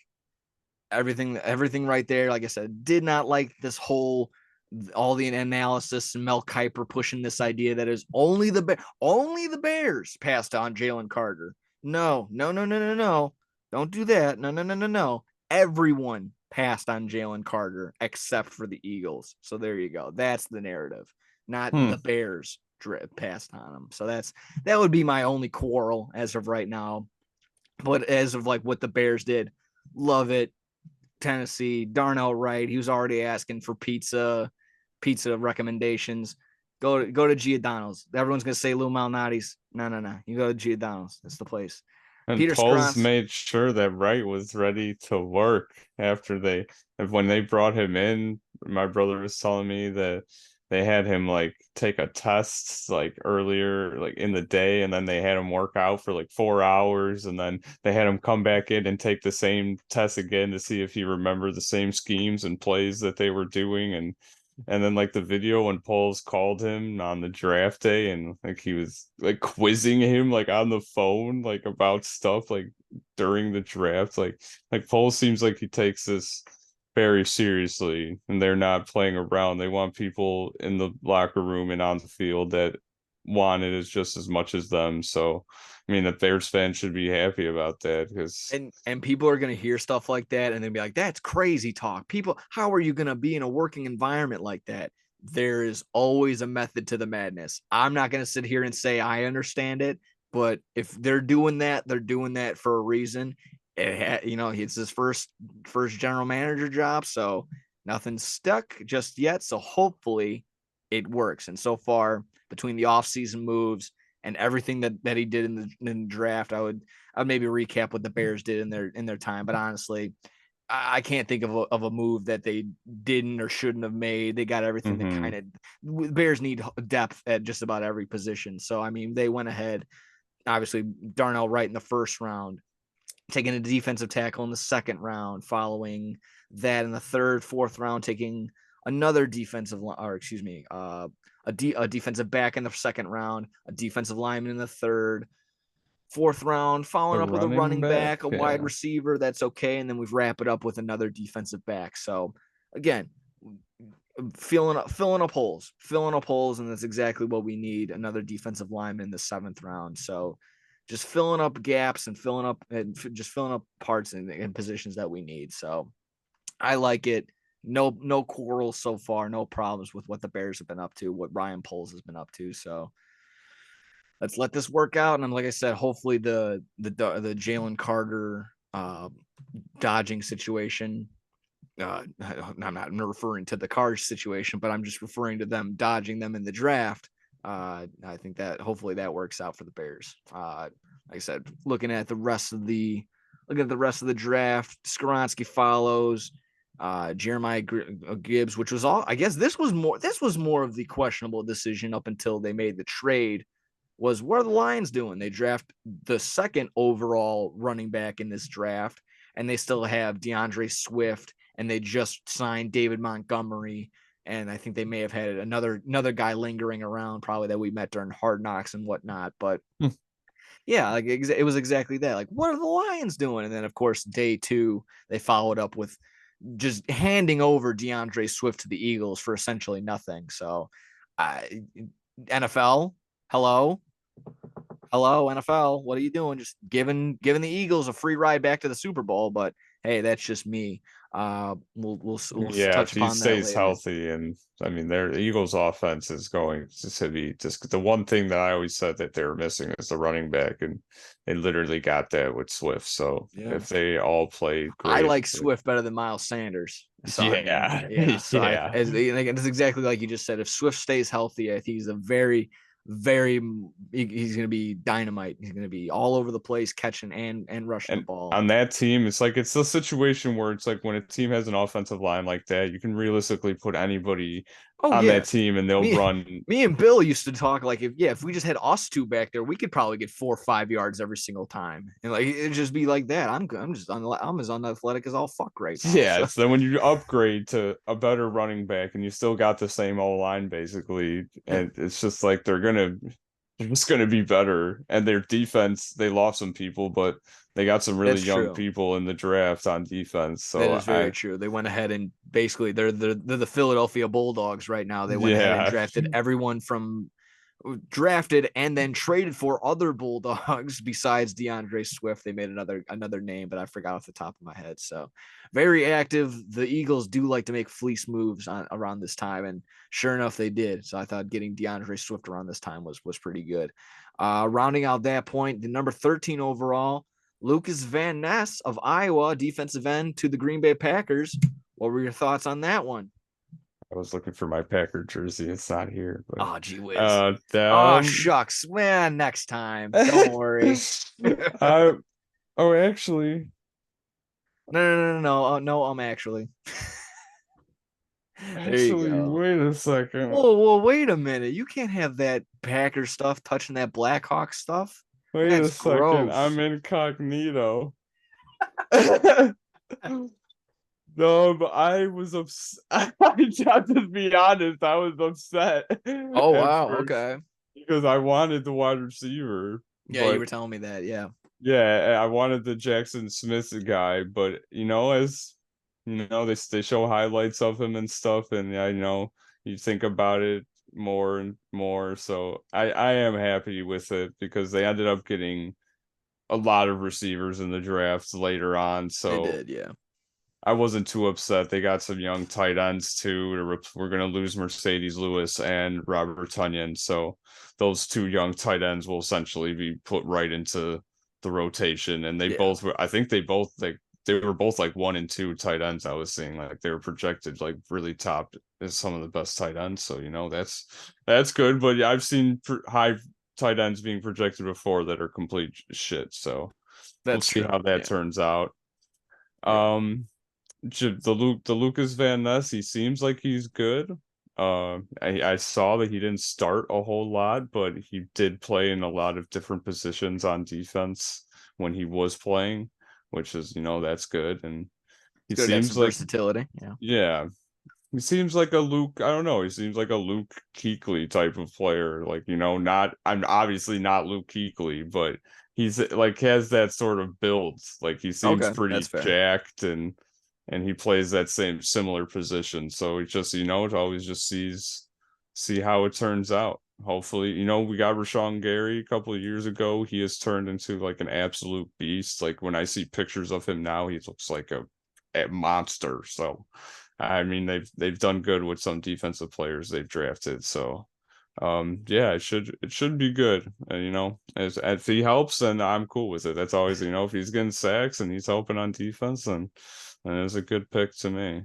There you go. Yeah. And it My seems only like takeaway. Wisconsin likes to pick their Midwestern guys. Like I just see like it seems like just this kind of guy that would wear overalls and like be eating cheese curds and on a farm somewhere. Same with the tight Absolutely. ends that they drafted. So Oh, there you go. Yeah. No, my only takeaway from it, maybe negative, positive, however you want to sway this. What a very awkward celebration. The little brother, I guess I'm assuming it's the little brother, jumps on him and celebrating wahoo, wahoo, and just some offhand talent pulls him off as quickly as possible, making sure that all the TV times screening is on I'm sorry, I'm already losing the name on the guy. Lucas Lucas Van Van Ness. Ness. So yeah, all the TV time had to be on him. The brother was just excited because he was finally cashing in. He was finally gonna get that PS5 that Lucas was promising him. I had for sure, probably something like that. So the kid be excited. I'm only assuming if it was a security guard or their production team pulling off the younger I brother. think it was the dad, Okay, that is honestly. exactly what I was gonna get to. Like if it was the production team, that's a no. If it was the dad being like, what are you doing? Get off Lucas. That's $100 million arm you just jumped on. That's $100 million leg you just jumped on. And I then could yeah, I can be fine with that. But if it was just like, you know, NFL production grabbing him by the neck, like what are you doing? Like that's fucked up. But again, that was it was just overall that scene was a little like whoa, like what's going yeah, on? there's that happened and then his The dad dad. just slapped his girlfriend's ass, which is dating, which was Cole Komet's sister, apparently. Yeah, there's all sorts of layers to this. Yeah, they people. I guess the Midwesterners know how to do it. I'll tell you that. We know how to rock and roll. Yeah, his dad just blatantly slaps his girlfriend's ass on live TV. So I wonder what the conversation was with that, but Yeah, that one definitely for sure had to be awkward. That one's gonna be an awkward Thanksgiving for sure. yeah, like, hey, dad, what was the point of that?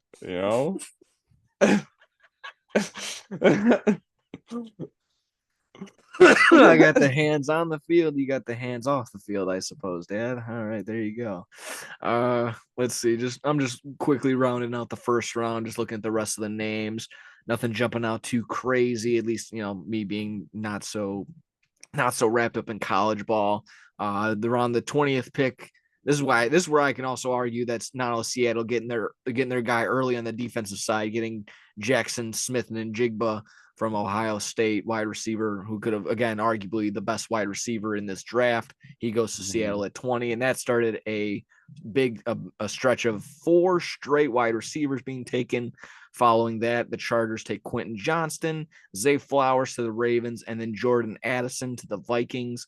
A big one that probably hurt for sure the Giants, who, in my mind, that was one of their key things that they needed, a wide receiver who, I don't know, when all those wide receivers are going, they should have called somebody and jumped in and got anybody they could.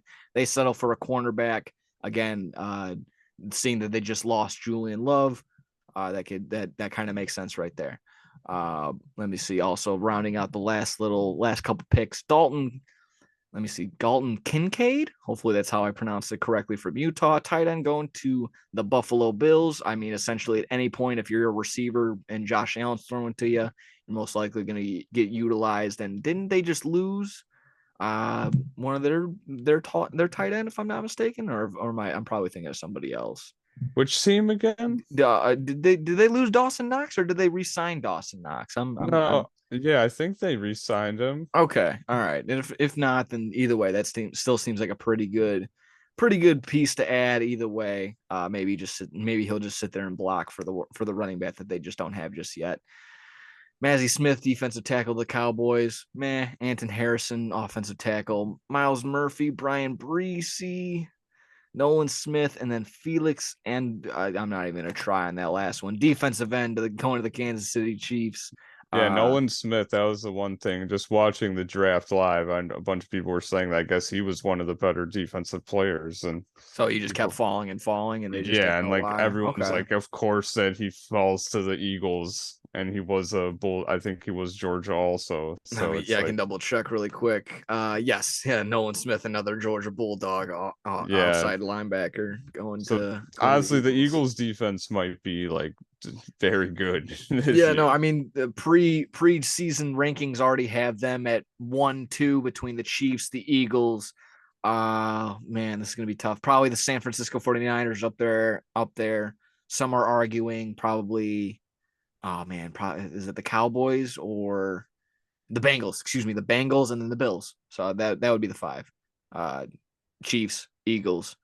I just fucking forgot it. 49ers, Bengals, and Bills. Those are what a lot of people are saying are going to be the top 5 teams, for good reason. It makes a ton of sense. And then like you just said, even with the revolving door of people retiring or just on their way out from other reasons, going to other teams, reestablishing all with these young guys right in the same positions, this is going to be a dominant defense, considering like the memes were saying, go with the Alabama offensive guys and then you draft the Georgia defensive guys, you got a Super Bowl team. How does it not work? I don't know. They're going to be playing against each other in practice every day. That's going to be wild. That's so wild. That's so bonkers.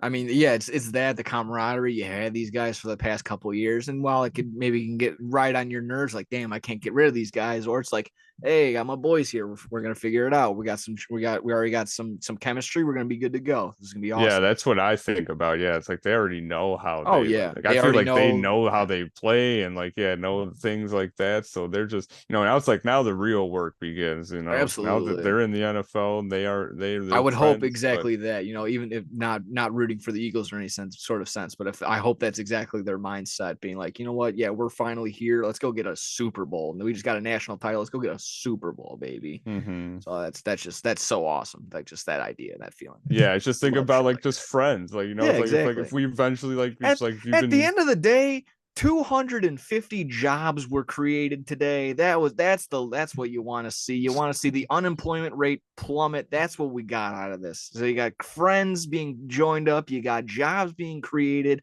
lasting memories forever. This is going to be a big day, not just for you. That's a big day for mom. That's a big one. So the draft, absolutely phenomenal. Like I said, it's been 2 weeks since removed, but hasn't been very big in the NFL world. So good that we can still step in and talk NFL draft and hit all the high spots. Like you said, Packers went ahead, made some other moves and got some wide receivers. So overall, pretty satisfactory on your end and in your terms. On the Bears side again. I'll give them a B. I'll give them an A. Whatever they want to give them a grading scale. I loved it, and again, all the analysis. I want to say the Bears are the only team that didn't draft Jalen Carter. You're an idiot. So that's my point. That's my take. If you don't like it, stick it. the Bears got what they needed more, which is an Absolutely. offensive lineman for their star quarterback. Yeah, protect the future. And if we think that Justin Fields is the future, you get something that's going to protect him for the next 5-10 years. So, Well, this year, I feel like this is a prove it year now for oh, Fields. Because without a people doubt. talk shit about him, they say all this stuff. They get the Bears that feel like they've done everything that they possibly can to this point to give him what he needs. Yes. So now it's like now you go out and do what you do. So Yes. he can't. My brother was mentioning it earlier. He can't always just think of being like, oh, I have to run. Like he can't always just put his mind first and run and then maybe pass. Like it's just because he's always running. He has to stay. He can run because that's one of his best features. But he's got to be able to stay disciplined, stay in the pocket, and make those passes. And he's got the receivers and the tight ends to do it now. So it should be a fun season for Bears fans and them alike. Absolutely. And to touch upon the running comment that you made, it's exactly that. I hope that he's in that same mindset, because in some sort of comment that I've got, or in an interview, he was asked like, hey, you're going to be running, you're going to be a running quarterback, or are you going to be doing this more often, alluding to the almost record-breaking season that he had, if he didn't already break the record for rushing as a QB. He said straight up, flat out, no, like it's not sustainable. This is not something he wants to keep doing. You could see visually towards the end of the season, he was just drained, even still rushing for 50 yards at a single time, but just getting up, just not having the same, like the Yeah. same pop and the same hustle, just because he's just flat out tired. And that's, Mm-hmm. again, like I just said, not going to be sustainable. I think he's going to be exactly that. He's going to become more pocket aware, and there's been some reports that he's been get improving in that aspect. Also, just being able to make more precise passes in smaller target areas and stuff like that. So that's what we want. We want our QB to be a QB. Is exactly what we wanted. Mm-hmm. We don't want the, You oh, don't he's want him a to get running hurt. back. He's a running back. That he's playing QB. No, we don't want to hear that. We want to hear this is our ace. This is our guy. And exactly, this is a prove it year. This is a nice little area where the Bears have done exactly like you just said. The Bears have given Justin Fields a ton of options, not only drafting and trading for wide receivers, DJ Moore, another year of Darnell Mooney.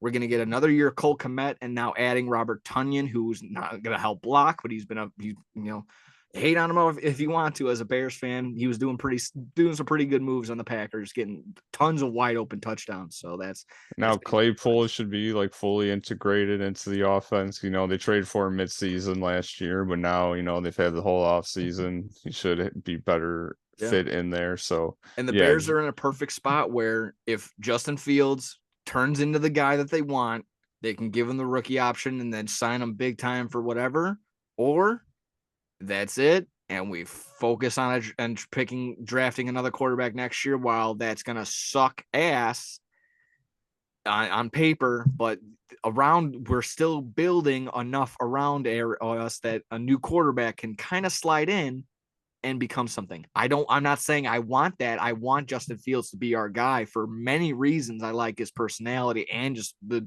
things that he's been producing on the field. So just overall having a quality guy like that, well versed. We went back to college and got his degree, so that's pretty cool. Yeah. So overall, and then the leadership.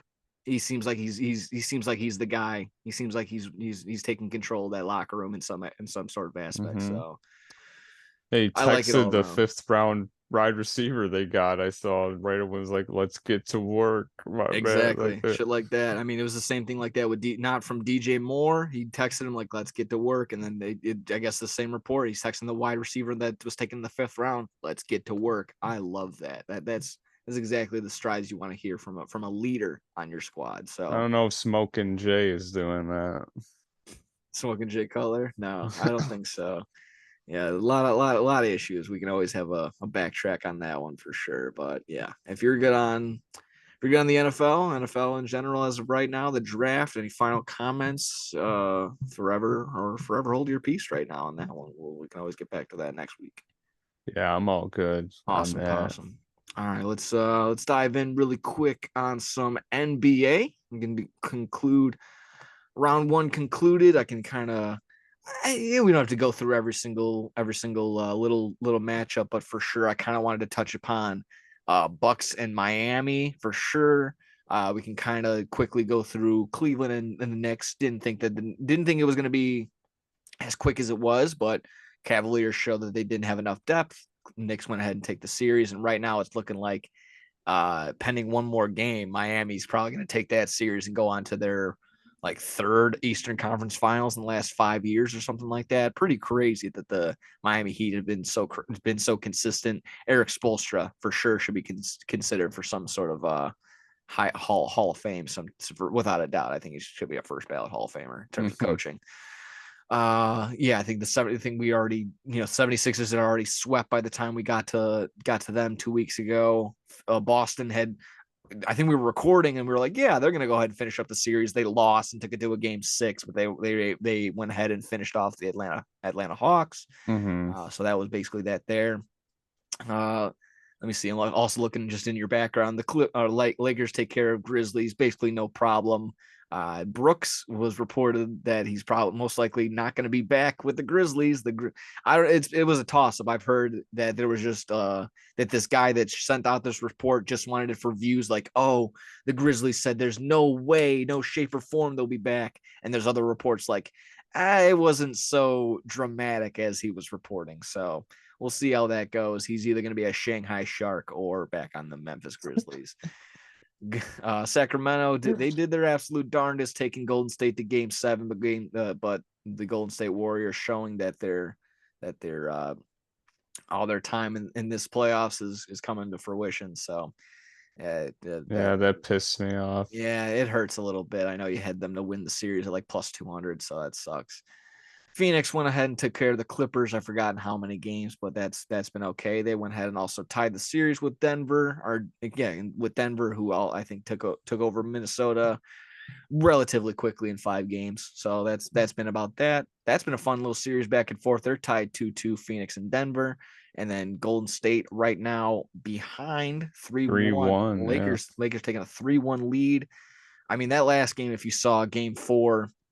I don't know. Klay Thompson just has not been showing up and just decided to shoot for some reason, and for good reason. Steve Curry yelled at him. So that game 4, I don't know.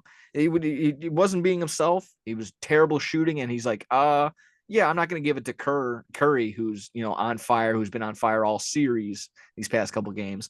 Now I'm just going to start throwing up these bricks myself. So yeah, it's Steph Curry needs some help if the Golden State Warriors are going to have any sort of chance in coming back. But at this rate, looking like the Lakers, might take that series. But we'll get onto that as well for sure. Like I said, the only one I want to talk about, really talk about and stay extensively on, was Milwaukee and Miami in their first round. Gone in 5 games. Never really had a healthy Giannis, and now the Bucks have fired their head coach. Damn. And then also, I guess, the follow-up comments of Giannis saying there's no failure in sports. Or it I don't know, maybe I was just paraphrasing right there, but essentially he was saying just that. Any thoughts really on what do you label that as a failure? I kind of see it as a do, or do you just see that this feisty 8th seed Miami Heat was just ready to roll and just really matched up on all sorts of aspects to these Milwaukee Bucks? Yeah, I do agree with the Giannis. I thought that he spoke that very well with that, because the reporters always just ask questions. I don't know, just always like questions like that, and yeah, it's just, I feel it's like, not like, they worked their ass off all season long, and you can't take that away from them ever. And Absolutely. they obviously didn't want this to happen. It's just like you said, the Heat just, people always say like they just wanted it more, or and yeah, Giannis not being fully healthy definitely affected their chances. And yeah, I mean, Jimmy Butler is just, oh yeah, Jimmy Butler showing up and becoming the greatest basketball player of all time definitely had a big problem, had a big yeah, issue. I think he scored over that 2-game span, he scored like 87 points, 89 points. It's just like, okay. I mean, at that point, you just put your hands up and you're like, nothing can be done. So yeah, Jimmy Butler came out and absolutely just dogged the Bucks for at least that entire series. He had that 150. He had a 50-point game, didn't he? Yeah, Or was that it was like a 54, 56-point game, and that ranked up high on the all-time playoff scoring games of all time. So yeah, he was absolutely feeling himself on that game, that entire series. Gets a little banged up in this Knicks series, but I think again that the little turn of the ankle, he's been absolutely fine. They might take this series in 5 games and head on to the Eastern Conference Finals. Yeah, that's what it's looking like. Yeah, and like I'll touch upon the there's no failure in sports quote. There is. I'm going to say there is. You can label it and you can spin zone it in whatever word that you like. I'm not going to sit here and say that they're Milwaukee, that they're this season was a failure. I would think them not making they didn't the playoffs live up to expectations. Yeah, they did not live up to. Of course, isn't every team's expectation a world championship? I know realistically, for some teams like the Charlotte Hornets, probably not. But yeah, like the Orlando Magic probably aren't like we're winning the exactly. The Orlando Magic not making the playoffs wouldn't be labeled a failure. The Milwaukee Bucks not making the playoffs, that's a failure. Them not winning the championship, that's just them falling short of what could have been. But when you get 20 teams together, you're mostly the odds are kind of stacked against you. So yes, I'll be on Giannis's side, and I'm glad that he was able to kind of back away from the like he also kind of said, the stereotypical like, oh, they wanted it more, or they out hustled us. They got more rebounds than us. He stood away from that answer and simply said, you want to get this answer. And I'm glad he also I watched the thing again. He's like, didn't want to make it personal. He started to, and he backtracked himself for good reason. He's emotional at that time, just coming off this big loss. So he's like, let me backtrack. Let me not make it personal, stuff like that. So, overall, glad. The way that he just like brought that guy's job, like he was like, no, exactly. So he was able to, like, you don't get the promotion every year, right? So you a failure every year. Yeah, exactly. So he got hot for a second, then he was like, "Whoa, let me pull myself back," and he did exactly that. So that's really cool. So big ups to him. Not having a hot-headed moment. Kind of probably what that reporter wanted was him to just go off and go crazy, because we don't get a hot-headed moment from Giannis besides on court stuff when things get heated or something like that. Oh, I mean, he's one of the most likable people. How could you not? Without a doubt. Yeah. He's a sweetheart. He's a giant puppy dog walking around. I don't know if he would appreciate me saying that. Who knows? But either way, I mean, he seems like a very nice guy, very awesome, down to earth, wholesome guy. The whole chicken nugget videos. I want the 50 piece, and then the Sprite with the half of the head. So it's just great. So it just, again, he seems. It sucks that he's out. A big deal that an 8th seed, no matter what, if they're technically, they should have been a 6th or they're 7th or an 8th. An 8th seed taking out the number 1 seed is still big, no matter what. It's true, because if like the Timberwolves beat the Nuggets, everyone would be like, "What the?" Yeah, exactly. And I don't want to. And then exactly that. Everyone works hard for that position. They want to be the number 1 seed, and it just works out the way that it does. The Miami Heat were able to get a big one for everybody else, and it's kind of, like I said, it's kind of working out in their favor. They might be on the doorstep of another Eastern Conference Finals. Excuse me, that sounded awful. That's what I saw something that was like, the 4 of the bubble teams have a chance to be in their respective Eastern and Western conferences. I was damn, that's cool. I mean, because I like the bubble. I like the bubble because I feel like that's when the most, like, there's nothing else to focus on other than basketball, and that's all that they were doing. So I feel like that's when some of the best basketball was being played. But that's fine. The only thing I'll take away from it, and again, I look at it in the light of a team that went 8-0 in the bubble, didn't make it to the playoffs, the Phoenix Suns at that time, and just the idea that, it's a stretch. It's a huge stretch. And again, you can be like, Nick, you're an idiot. Don't talk like that. This is a stupid thought. But the idea that you're going to mathematically eliminate all 30 teams. That's fine.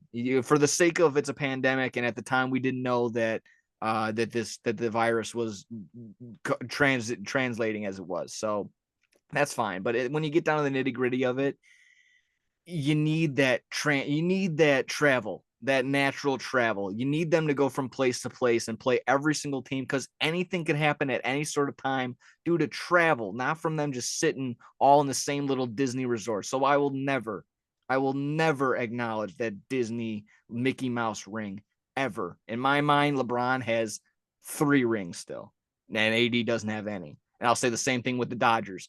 Clayton Kershaw doesn't have a ring. Sorry.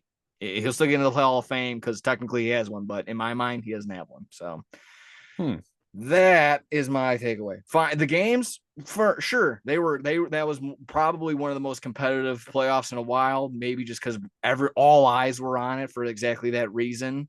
But there's nothing mind, else to watch. Exactly. Too. But yeah, in my mind, I will not acknowledge that championship as any sort of legitimacy. No, not gonna happen. Not in my mind. Wow. Yep. Sorry. Just not gonna happen.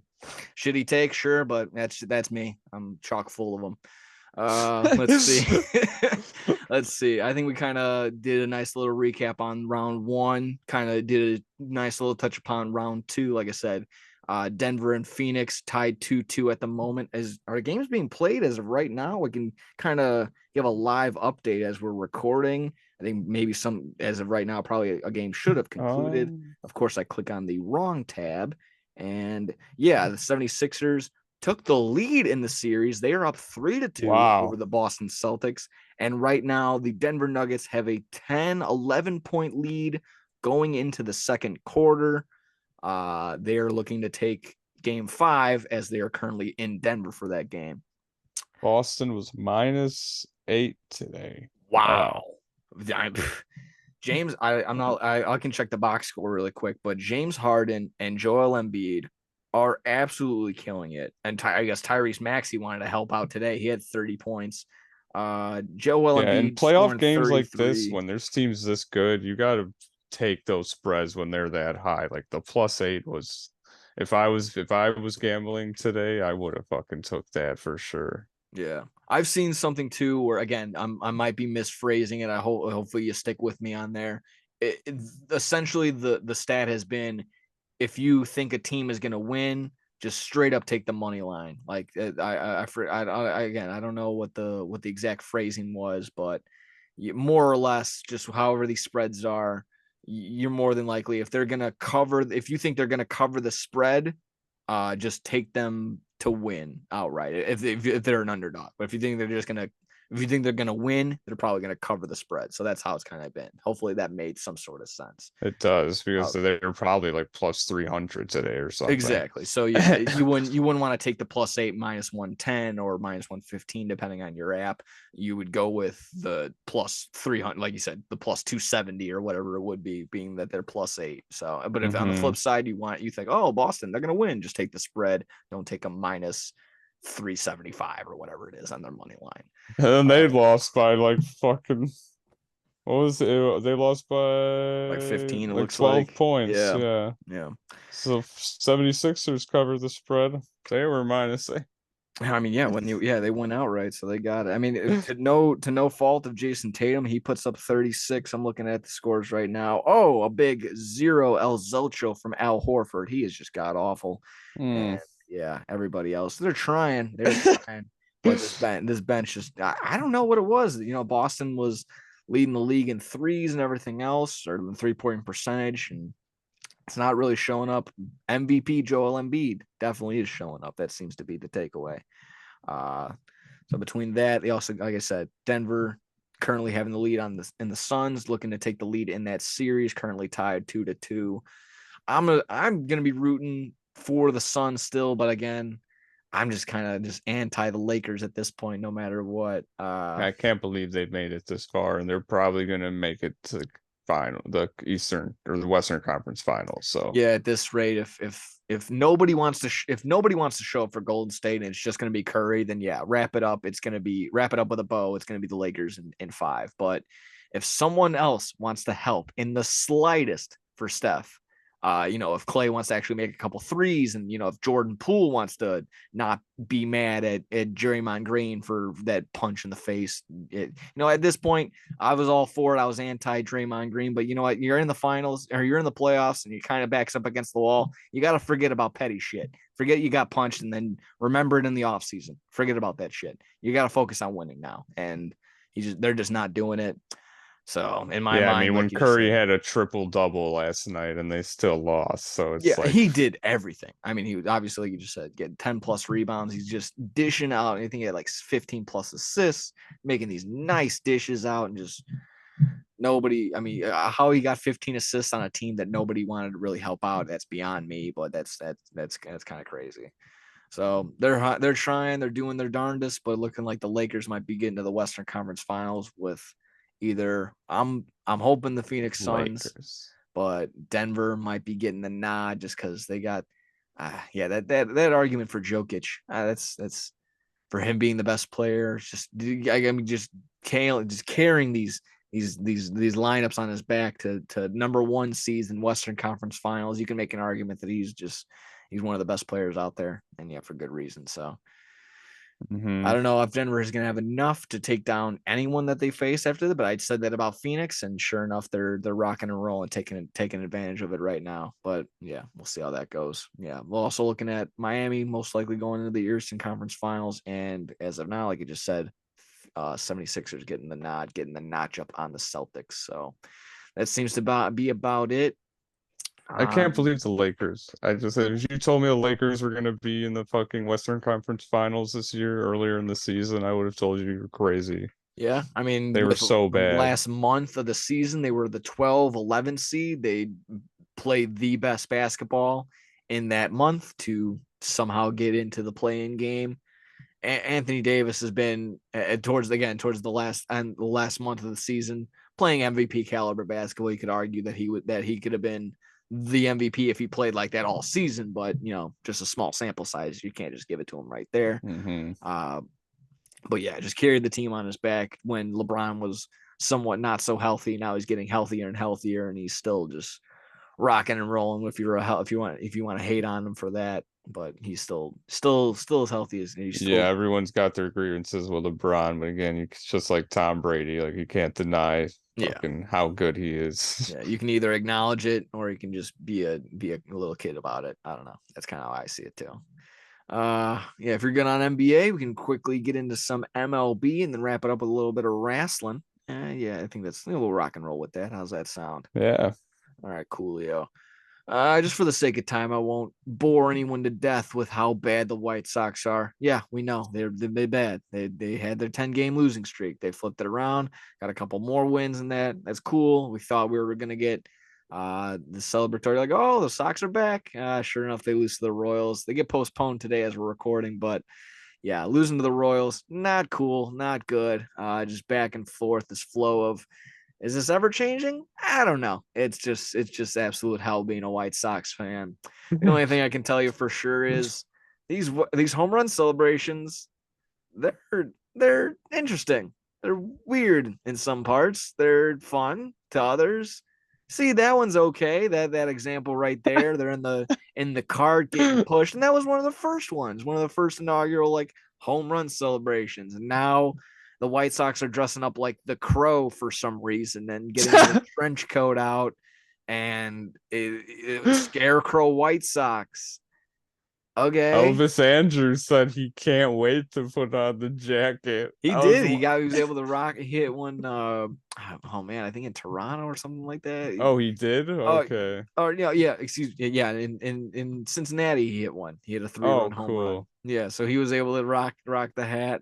I like it just because I feel like it adds that little incentive to each team. Like, I want to hit a home run so I can have that moment. But yeah, some of them are a little cringe, a little goofy, and I feel a little forced. But I mean, if I was on the team, I would be like, this is the best thing ever. Give me that fucking hat. Like, yeah, exactly. I'd be like, I want to hit a home run right now. Yeah, exactly. Like, I think Toronto was a similar thing. They have a home run jacket, and I guess the Sox were just adding upon not only the jacket, they get the hat, and it's a mixture of the Angels. They have a hat, and The Atlanta Braves, they had the big hat, but New Era said no, Yeah, that's that's no. so fucked up. They had to scurry on the big hat Like, oh, celebration. another company wants to make money making hats? Not on Not my on not our on our fucking watch, watch. buddy. Yeah. So what how does New Era respond? By coming out with the worst designs I think I've ever seen on a hat. Simply just your hat size on the front. What the fuck is that? I love the one post. Like, dude, they're really just post. You can just walk around with your penis size on your hat. Like, this is crazy. That's what I like. So that was again, like, why would that's just unneeded information? Why would you think that's cool to promote to somebody else? Like, oh, I wear a size 3 3/8, 7 3/8. Look at me. That's so stupid. Yeah, I know. If anything, wear a hat like you with the Luigi symbol. You're Yeah, look fucking how cool this hat you is. get that point across. Exactly. New era. Figure yourself out. Uh, One thing I just was thinking about, it was just making me laugh. Like I just picture teams like have like a team where they have no discipline at all, and they all just want to hit home runs so bad that they're just swinging at every. It's just like, oh, strike three again. He wants to. they have a team meeting. They're like, guys, not everyone can wear the hat. Okay, you need to get on base, and they're just like, all right, coach, and then they just pull everyone back aside, like, we're gonna get that fucking hat. Yeah, we have to hit home runs. How else are we gonna put the hat on? My head is cold constantly without that hat. I need my home run hat. So I mean, between again, we also got to see the Cincinnati Reds. If you were watching the White Sox games, they wear Vikings gear. Like he put on a Viking helmet and like a a, a suit made out of I can't even think of a woodland creature. It is made out of like he had just made God fur, just had a fur cape basically put on him like it was Game of Thrones. I'm trying to think of other Okay. ones. Yeah, see, like he's I like, think the Marlins get a okay. staff. I don't I saw know. that. That was Yeah. cool. So just personally, I love it. Grow the game. They're getting out of hand. They're getting out of hand. Getting a little out of hand in my point of view. Stay classy with them for sure. As long as we don't get any more ridiculous. But I'm Yeah, I saw also the Dodgers doing a really weird one the other day, or with Mookie Betts or some. I don't know if that was from last year or something. They it were could just have, like yeah. they were like all pouring water on him, and he was like, ah, like, I was like, what is this, man? What is this There's that ones, or you celebration? can just stay classy. When Jake Berger hit a home run, he made a burger with his hands in his mouth, and he ate a burger. So that's just stuff like that you can do. I like Uh, that one. oh my god, I was trying to think of another one just off the top. Well, yeah, at the end of the day, if they're gonna get too crazy, it's gonna turn into the Family Guy episode. He's like, "Hey, I scored a touchdown." And he's like, "Everyone," and they start doing the shapoopy dance, the shapoopy, and then just doing a 5-minute dancing numbers. Like, yeah, I just hit a home run, and then just like gonna go back to the game after we just did a song and dance. And we're back. And we're back. If you're just joining us after that 10-minute firework expiration, Clayton Kershaw We just have gave to up a let home the run. smoke clear Yeah, exactly. before we can continue. We have to let the smoke clear and the dancers leave the field as we will continue the bottom of the seventh. And here comes the grounds crew to fix it. It's gonna turn into, I mean, as much as I love it, it's gonna turn into a Savannah Bananas game, for crying out loud. That's not baseball. Literally, it's I'm like just a kidding. big We love skit. Yeah, we love the Savannah Bananas baseball. That's how we do it. Oh yeah. And shout There we out go. to the MLW just Yeah. came back. Oh yeah, Major League Wiffle Ball, baby. We keep catching that every time too. Always love that shit. Great Lakes Gators. Where my Gators at? Gators. Mm-hmm. Gators. And shout out Dallas Allen, I think his name is the Yes. pitcher. He got so skinny. I was Yes, watching it bro. today. I was like, God damn, Yeah, man. getting a little. That's just get the little kid fat off you. A little mature, and you get a little taller. You get go through the puberty. Good job on the kiddo. He's looking okay. Got, like I say, shed the baby fat off. Still firing heaters. Got that banana ball. He's the only one with that Donkey Kong banana ball that he throws, a wide curveball. And again, if you're not, Yeah. check it out. It's always pretty cool. Maybe if I got the time, if I remember I'll throw in an MLW game they just threw in. Who cares? Yeah, Might as shout out well. MLW if you watch that. Absolutely. If you're baseball, it's so much fun. Yeah, so cool. And honestly, they've added more production into it. They just keep getting cooler and cooler with every year. So glad I stumbled upon that one day. As you know, I think it was probably over the pandemic. They were just playing wiffle ball like they usually do. So Hmm. nothing else going on. Might as well watch some people play some wiffle ball. So So much fun. absolutely, absolutely. Besides that, I think the only other newsworthy thing from this week in baseball was the A's broadcaster uttering a racial slur. Oh, You but that won't was tell the it. A's broadcaster? Yeah. Oh, they can't catch a Yeah. break. Oh, I didn't know that. That Oh they my cannot. God. Yeah, sure enough, they were, of course, in a highly competitive series against the Royals of all teams. The A's and the Royals combining for like maybe 17 wins at that time. Maybe I'm even being generous. That was probably even 16 wins between the two of them. Regardless, he made a big big one of the, besides the 7 words you don't say, add another one. You don't ever say this one in any sort of way. And I'm not even gonna say what letter. You probably can guess. So yeah, he'll be suspended. I just love the push notification says apparent racial slur. It was very apparent. He was Yeah. it was not sugarcoated in any sort of way. He said it. Yeah, I So found the video when I was at the party with you the other day, and yeah, I was just like, oh my God.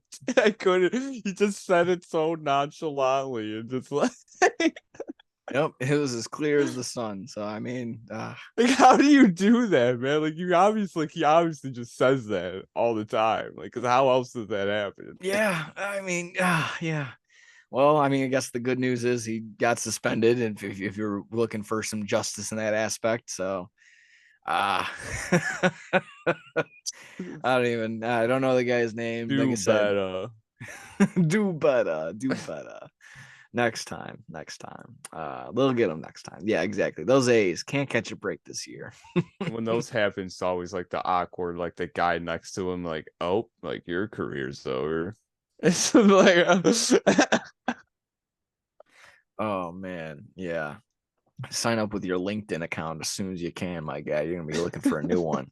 But yeah, exactly that. There's that story, but just between the downfall of the A's as of right now, moving, and then there was that there was the report of the raccoon being in the of the visitors broadcasting booth. So that was so broadcasters, funny. broadcasters getting a tough rap these days. Getting a Yeah, tough they said go. the A's like they didn't go and get rid of the possum raccoons in their in the opposing announcer booth. They just let them live there.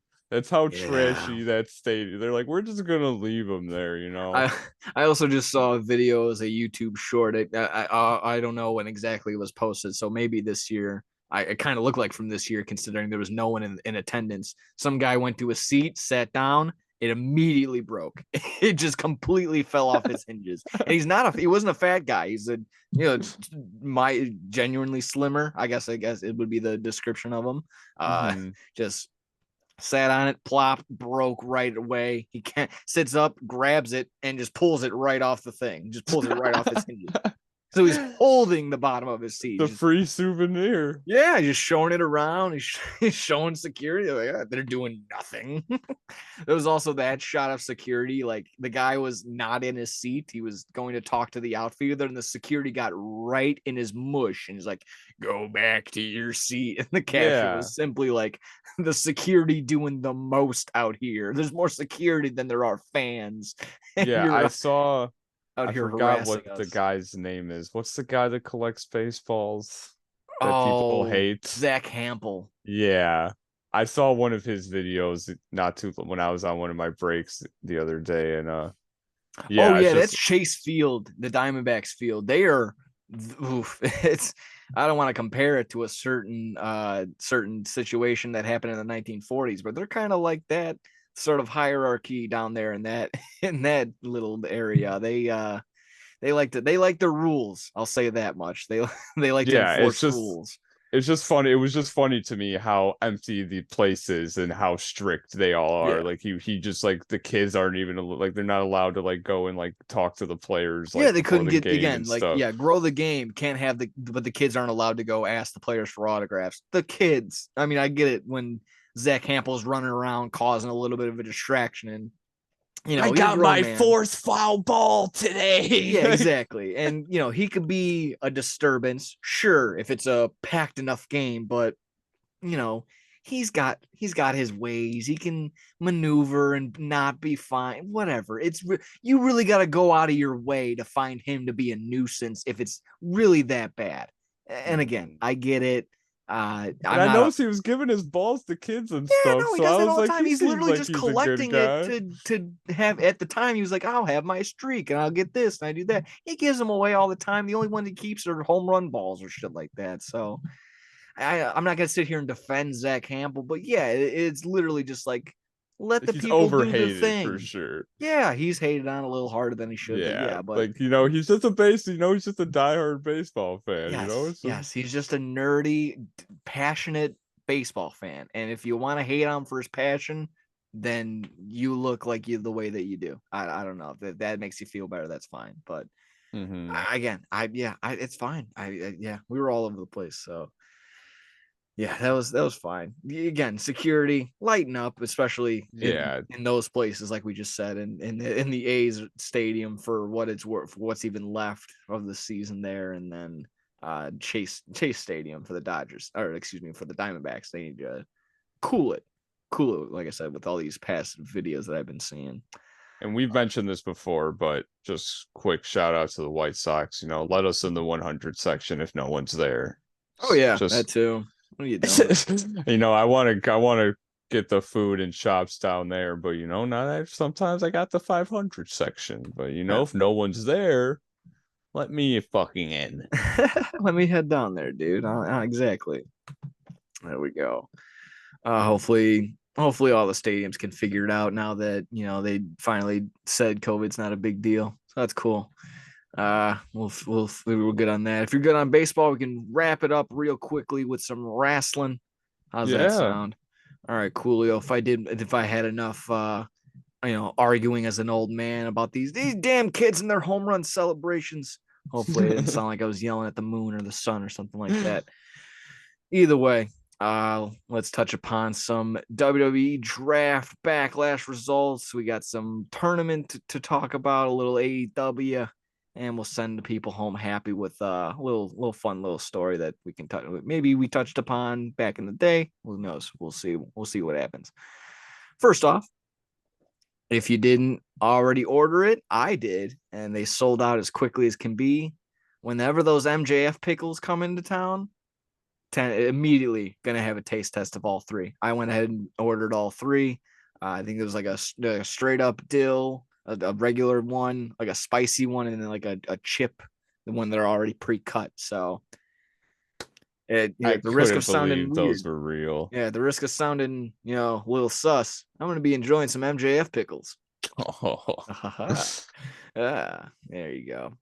Let's see. After, like I said, we'll get a live taste test later on when those finally come in. They said middle of the summer. Hopefully I get that a little quicker, but they had a big demand. They sold out. So that's pretty cool. I thought that was a joke when he did that. Like I was No. like, he's just saying those are MJF pickles. Nope, I couldn't believe they were real. Whatever that little pickle company online, they had a little tag team together. And like I said, by the second day, I looked it up just as a joke. It was already gone. Couldn't order it. The pre-order already sold out. Wow. Yep. Not so much of a joke then. No, he moves everything, dude. He moves merch, shirts, pay-per-views, and pickles. He moves that's just everything. Crazy. He sold out pickles. Yes, he did. He sold out pickles. Who is Darby Allin selling out pickles? No, he can maybe sell out some stupid skateboard, but he would give him pickles. He ain't selling out pickles, guarantee. No one's moving food like MJF. I guarantee. CM Punk maybe. Okay, he's got ice cream bars. He would sell ice cream bars, guaranteed. Guaranteed, you're getting the CM Punk ice cream bar every single time. I still got it.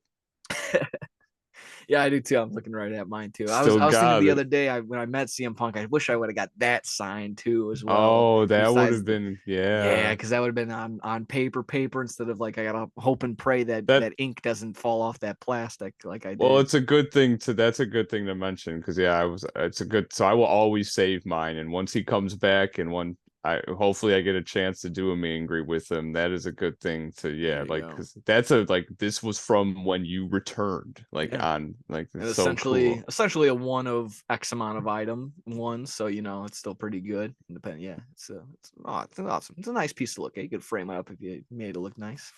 There Oh you go. yeah. Rocking and rolling, talking some WWE or talking some wrestling in general, talking the WWE to kick us off right here. The WWE Draft, Hmm. useless or a complete waste of time? I'll let you decide. After seeing the draft as it was, people, kind of chalky. I can sit here like we did in the first round for the NFL draft, but like I said, ultimately, it doesn't really matter when it comes out a list of other wrestlers that can compete on both shows even after being drafted, and free agents can compete on any show that they would like because that makes sense. And also after saying, anything could happen. We're going to really shake things up. Tag teams are going to be, they can be split up. And sure enough, drafted the entire OC, including AJ Styles, Carl Anderson, Gallows, and I can't even think of the girl's name. Is that Io Sky or is that the other one? Or no, it's Mia Kim or Mia, something like that. yes. So yeah, we find out that none of it really matters, and tag teams are still going to stay the same, and again, factions are running wild these days in WWE. A lot of people are pointing that out for the reason they're like, oh, AEW's heavy faction heavy right now, and then they'll counter it with AEW didn't create factions, no. So that's kind of the online back and forth with that one. But regardless, I'm gonna still be on the side of the draft. They hyped it up as this big thing like they always do. It's always going to change the game and it's always going to change everything, the landscape of WWE. And then at the end of the day, it really does nothing because nothing gets established. Just essentially kind of just gutted NXT. Their women's champion had to relinquish the title, whether it be for injury reasons or the fact that she's going to be on the main roster now. Other people like that I don't even know any word on Braun Breaker. Was that another big move or another free Uh, agent that could be I had flying around? NXT on earlier and he was on, so I mean, it's like really like what is ever accomplished when we say like, oh, something's big happening? It's nothing. It's absolutely nothing. Yeah, that's why I get ultimately frustrated. So I mean, yeah, just overall the draft was all for naught in my mind. Kind of yes. a big nothing to me, and it led to a backlash, which on paper, what could have been kind of just booked as a really good Raw, but get booked as a mediocre pay per view. But I'll kind of agree with what the online presence is saying. The fans, the Puerto Rican, uh, the stadium and everyone that was there, they changed what was C level material. They turned it into B plus A material just from their reactions, the huge pops from everything. That it truly goes to show you that a fans and fan reactions can make everything. I just also don't like it's just the recency bias. It truly is when everyone's reacting online like, oh, this is the greatest crowd reaction ever. They should always go overseas. Mainland, meaning the USA. Those fans aren't grateful enough. This, that, and the other. Blow it out your ass. Truly, again, being a part of the crowds that go to the Chicago shows all the time, and then you play it back. We kill it, and I'm not just Chicago. The Philadelphia crowds kill it, and the Jacksonville crowds kill it. So it's not just here. I won't just sit here and say it's just Chicago, but truly, you gotta. It is everybody. It's only because the WWE has been so bad at hyping up their matches and putting out these shows where, yeah, you're gonna get a show in Chicago, but only one match is worth a shit. Truly, at Mm-hmm. the end of the day. So when you get when you get a 3-hour show and you get maybe an hour of wrestling if you're lucky, and then you're getting into another 2 hours of talking, I can see how these crowds are going to peter out and peter out and peter out when you constantly feed them dog shit and they're supposed to act like it's chicken salad or something like that. Mm. So I don't know. I didn't appreciate the slander on USA crowds or whatever. Maybe that's just the nationalistic guy in me or whatever that needs to stick up for that. But I can see both. I agree. These overseas crowds, they're starved. They're completely deprived. You know, what is it? They haven't had Puerto Rico hasn't had a show in 30 years or something like that. Wow. They haven't, speaking of, we'll talk about AEW All In a little bit, but they haven't had a wrestling show at Wembley in 35 years. So that's why those tickets are popping off as quickly as they are. Literally no booking. We have no idea what's going to be a part of that show. Already 60,000 seats sold. So that's pretty cool. Probably still more as the days continue.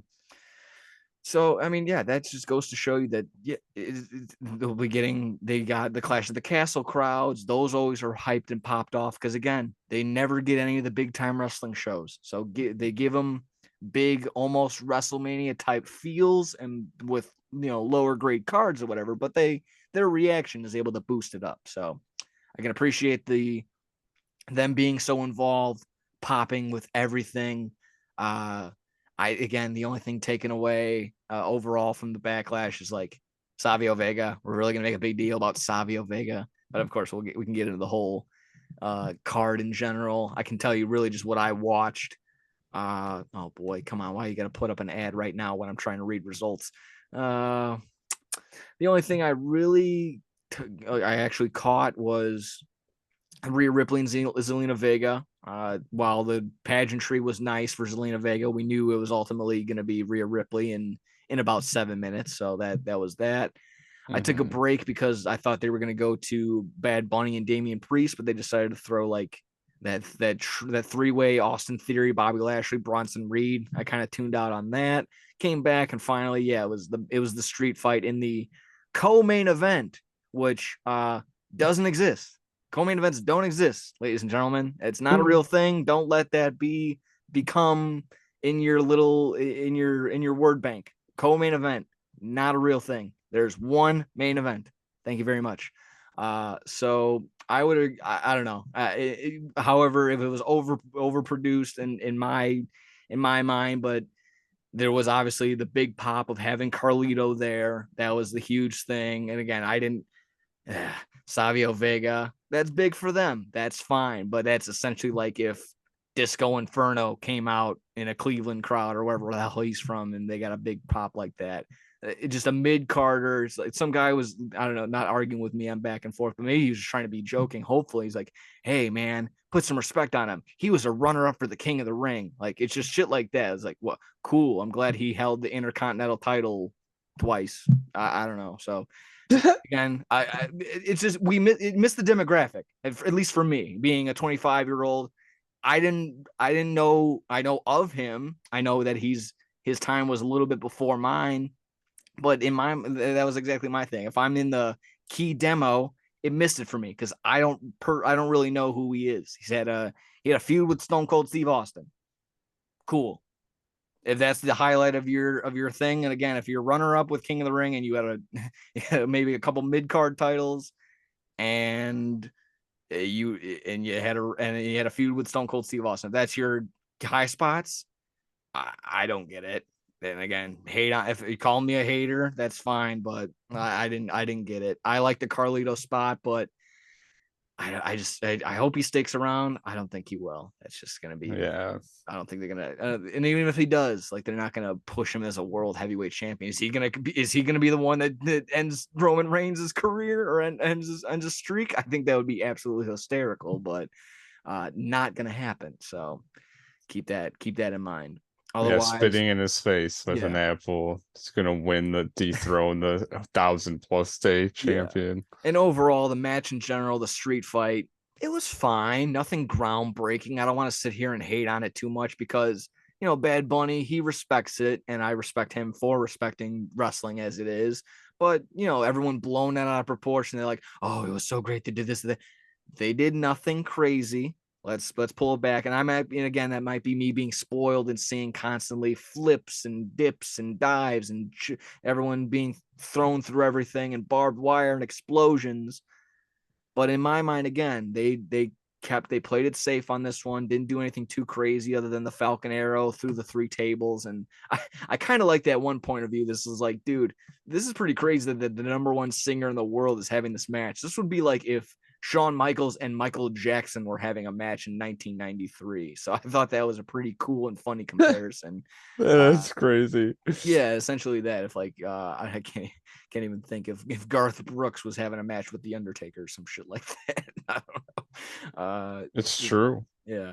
So just I like that comparison. I thought that was pretty funny. But yeah, I'll pull it back and say, nothing crazy, groundbreaking. I kind of felt like it diminishes what is left of the Judgment Day if we're supposed to take them as any sort of serious threat.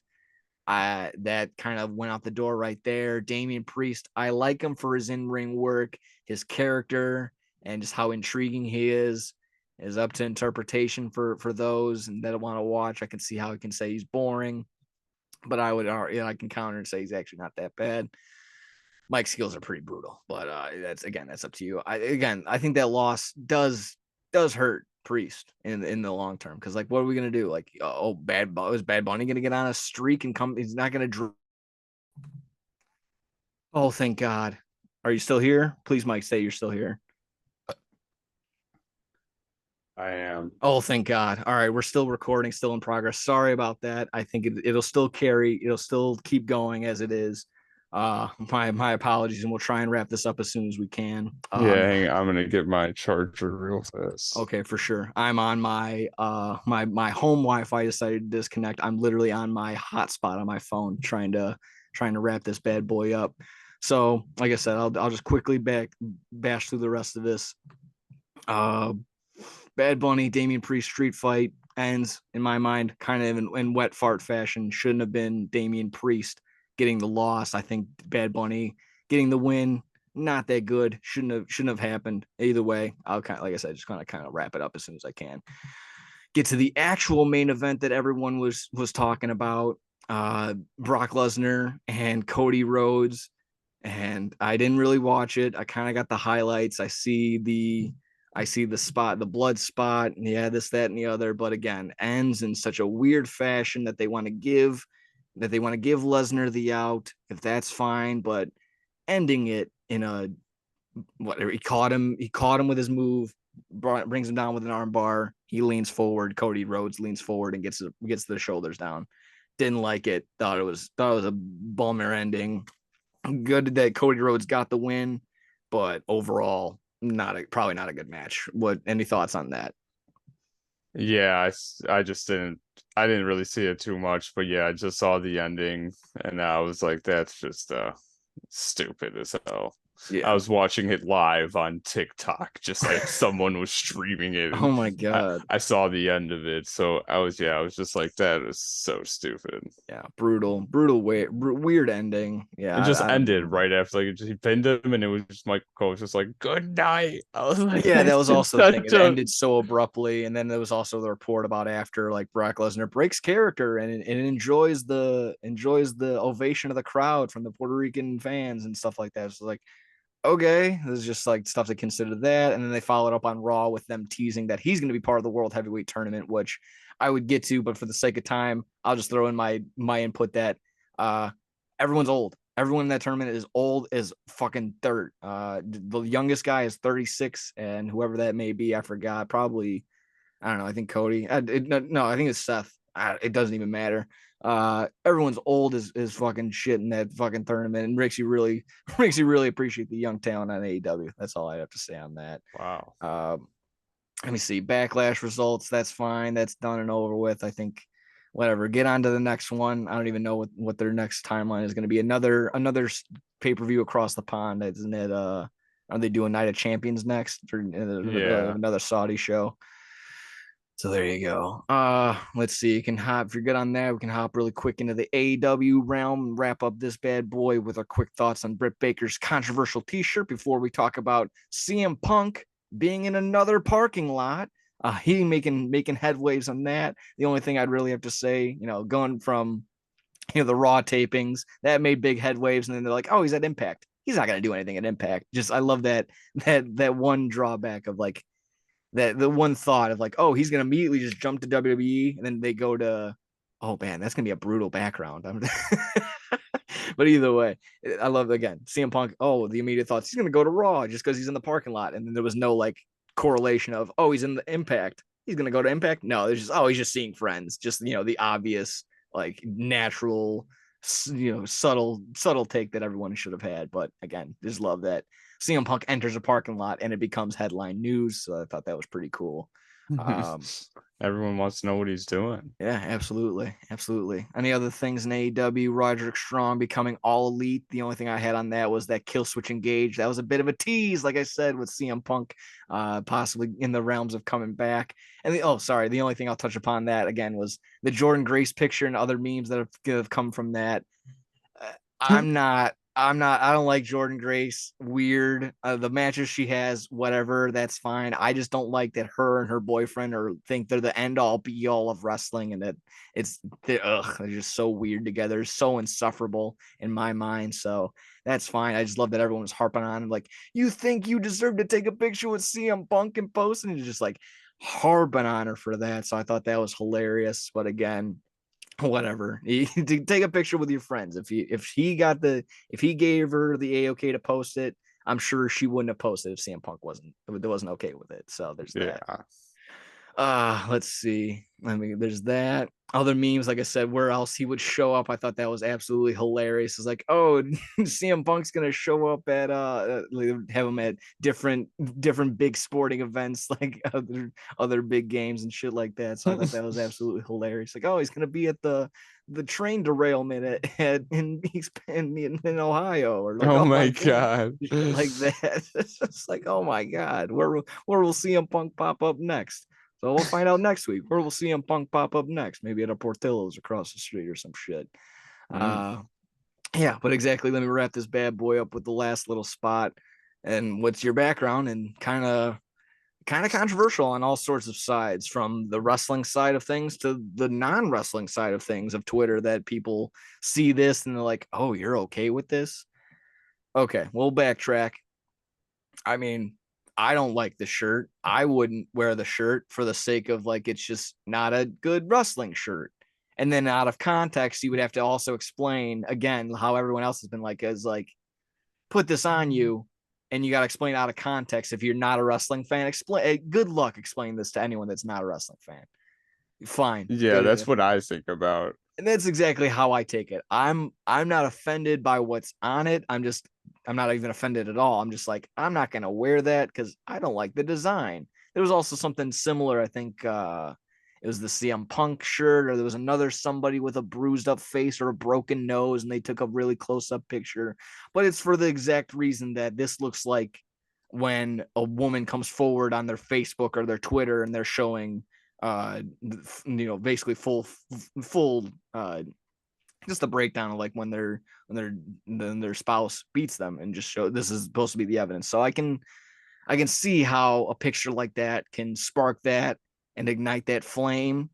I'm not gonna condone it. I won't be like, hey, that's completely justifiable to feel that way. When you pull it back, be like, okay, this happened in the ring, not from Adam Cole. This happened from an in-ring angle, and one thing led to another. I think she actually accidentally got hit by someone I almost said damage control, but someone in the someone accidentally in the Outcasts. Sure enough, eye swells up. Shit happens.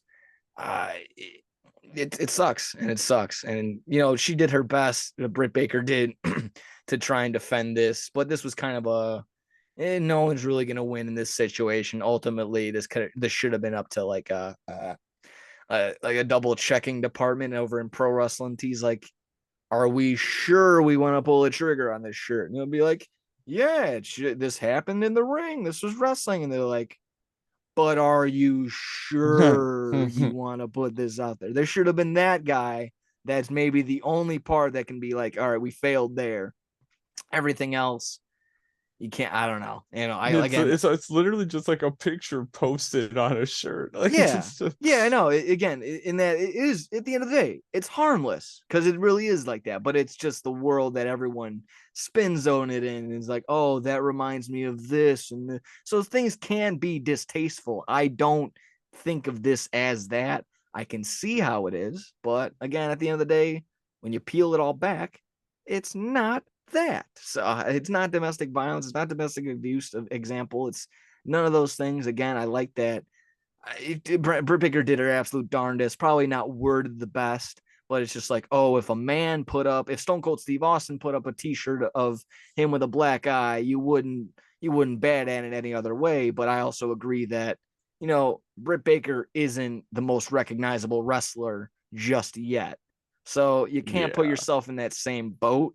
So I can see it from both lenses of that light. So if you know, you know. If you don't, I would say shut up. But this is also, again, if this sparked that feeling from you in this day and age now, I kind of have to, unfortunately, I kind of just have to step back and be like, all right, you have that feeling. That's fine. There's just going to be nothing at the end of the day that's going to be no justifiable reasoning is ever going to get to you. And that's fine. So that's, if you live in your world and I'll live in mine. At the end of the day, I'm not going to buy the T-shirt. I'm not going to recommend anyone buys it. And it is ultimately, yeah, tough look walking around and you're wearing your 3XL of Britt Baker all busted up. Not you, but just some dude with like, a neck beard, and he's dripping snot out of his nose. And his hair is all fucking oily as all could be. And you got to be like, oh, dude, that's a tough look walking around like that. And you're like, what's the at the very least, this shirt is a talking point. Like, hey, what's that? What's that on your shirt there, guy? Who's that? So yeah, if you're a wrestling fan or not, yeah, I guess that's the end of the day. That's what this piece is. So I don't know if you had any other take on it, any other outlook on it, but that was more or less from me. Yeah, that's basically that. I'm not buying it, but I'm also not going to condemn you for wearing it. So just be prepared to defend yourself. So any thoughts on this black and blue-eyed Britt Baker t-shirt? Yeah, I won't be getting it. Yeah. I did the same thing where it's just like, I don't know. I like Britt Baker, but it's just, yeah, like this shirt just isn't the coolest shirt. So yeah, that's again, that's what it comes down for me as the wrestling fan. I don't like the design. I'm not gonna get it. I don't see it as, oh my God, this is a statement piece. And I love that Chris Jericho doubled down and wore the shirt on Dynamite the following week. So pushing the heat on it, continuing to roll with it. Again, they know what it stands for. So good on them for not backing down. It is what it is. It's not domestic violence, abuse. If that's how they interpret it, that just doesn't mean that that's it, because you decided that's what it is. Again, hopefully that makes sense. Let's go home. Let's send the people happy on this one. That's on a good note. I think we touched upon everything on the wrestling side of things. So let's go home right. Outro, clapping it up. Check, please. Send the people home happy. I'm gonna try and do this, make this the segment on the show. Oh man, again, it's gonna start off rough, but it's gonna end happy. The man that attempted to kidnap Sonya Deville has been sentenced to 15 years. Like I said, glad you stuck with me on that one. I mean, that's exactly that. Good justice served. I mean, this guy was a creep. Hopefully it is actually going to withstand the 15 years and not going to be like, oh, he gets 5 and then he gets another 10 years of probation, some type of bullshit like that. Make sure you go in and you get in there every single year or whatever it is, and you make sure he stays his ass in jail, because you can't have shit like that happening. If you recall, for anyone that's maybe confused on the situation, 2 or 3 years ago now, someone broke in and tried to kidnap Sonya Deville, and I believe Mandy Rose may have also been there at the time, or the other partner. Regardless, somebody else was there. able to handle the situation. The cops came and then arrested the gentleman, obviously, as he's just been sentenced. So it started a controversy from all sorts of ends. From, oh, is it justifiable for these women to now have these sites, or to be essentially saying that the women wrestlers having Patreons and OnlyFans are driving that this encouragement that it's okay for fans to do whatever they want. And that's never the sense. That's never okay. Never is okay. So get that out of your head. And exactly that. So good that creeps like this are going to be taken care of. This is not okay. And it should be more. It should be more than just 15 years. This guy should be locked up for longer than that. I don't know exactly what everything else is, or the clauses. I'm not a lawyer, but good. Lock this scumbag up. Glad everyone's okay. That's basically it. So hopefully that summed everyone happy. Any final thoughts on that one? Fuck him. Well said. Very well said. And with that being said, wrap up episode 17 in the books. Of course, thank you for dealing with all sorts of technical difficulties on my end. Hopefully this recording patches itself up. I think it will, now that I was able to reconnect. But regardless, we'll do the best we can, and we'll try better next time. With that being said, Alan, thank you for take your notes. First of all, I can't thank you at first. I gotta assume, but so take your notes, Alan. Thank you, Troy, for listening. I know you're doing that every single time and sticking with us on this 2-week hiatus. Be sure to like, subscribe, follow us all around and everything. Follow us on Twitter. You can hit me up on my personal, probably on the everything else. Mike as well. Follow him on the Twitch, fatcat_streams with a Z. You have all funds over there. Until next time, we'll catch you. Take care of yourselves and each other. We'll see ya. Peace.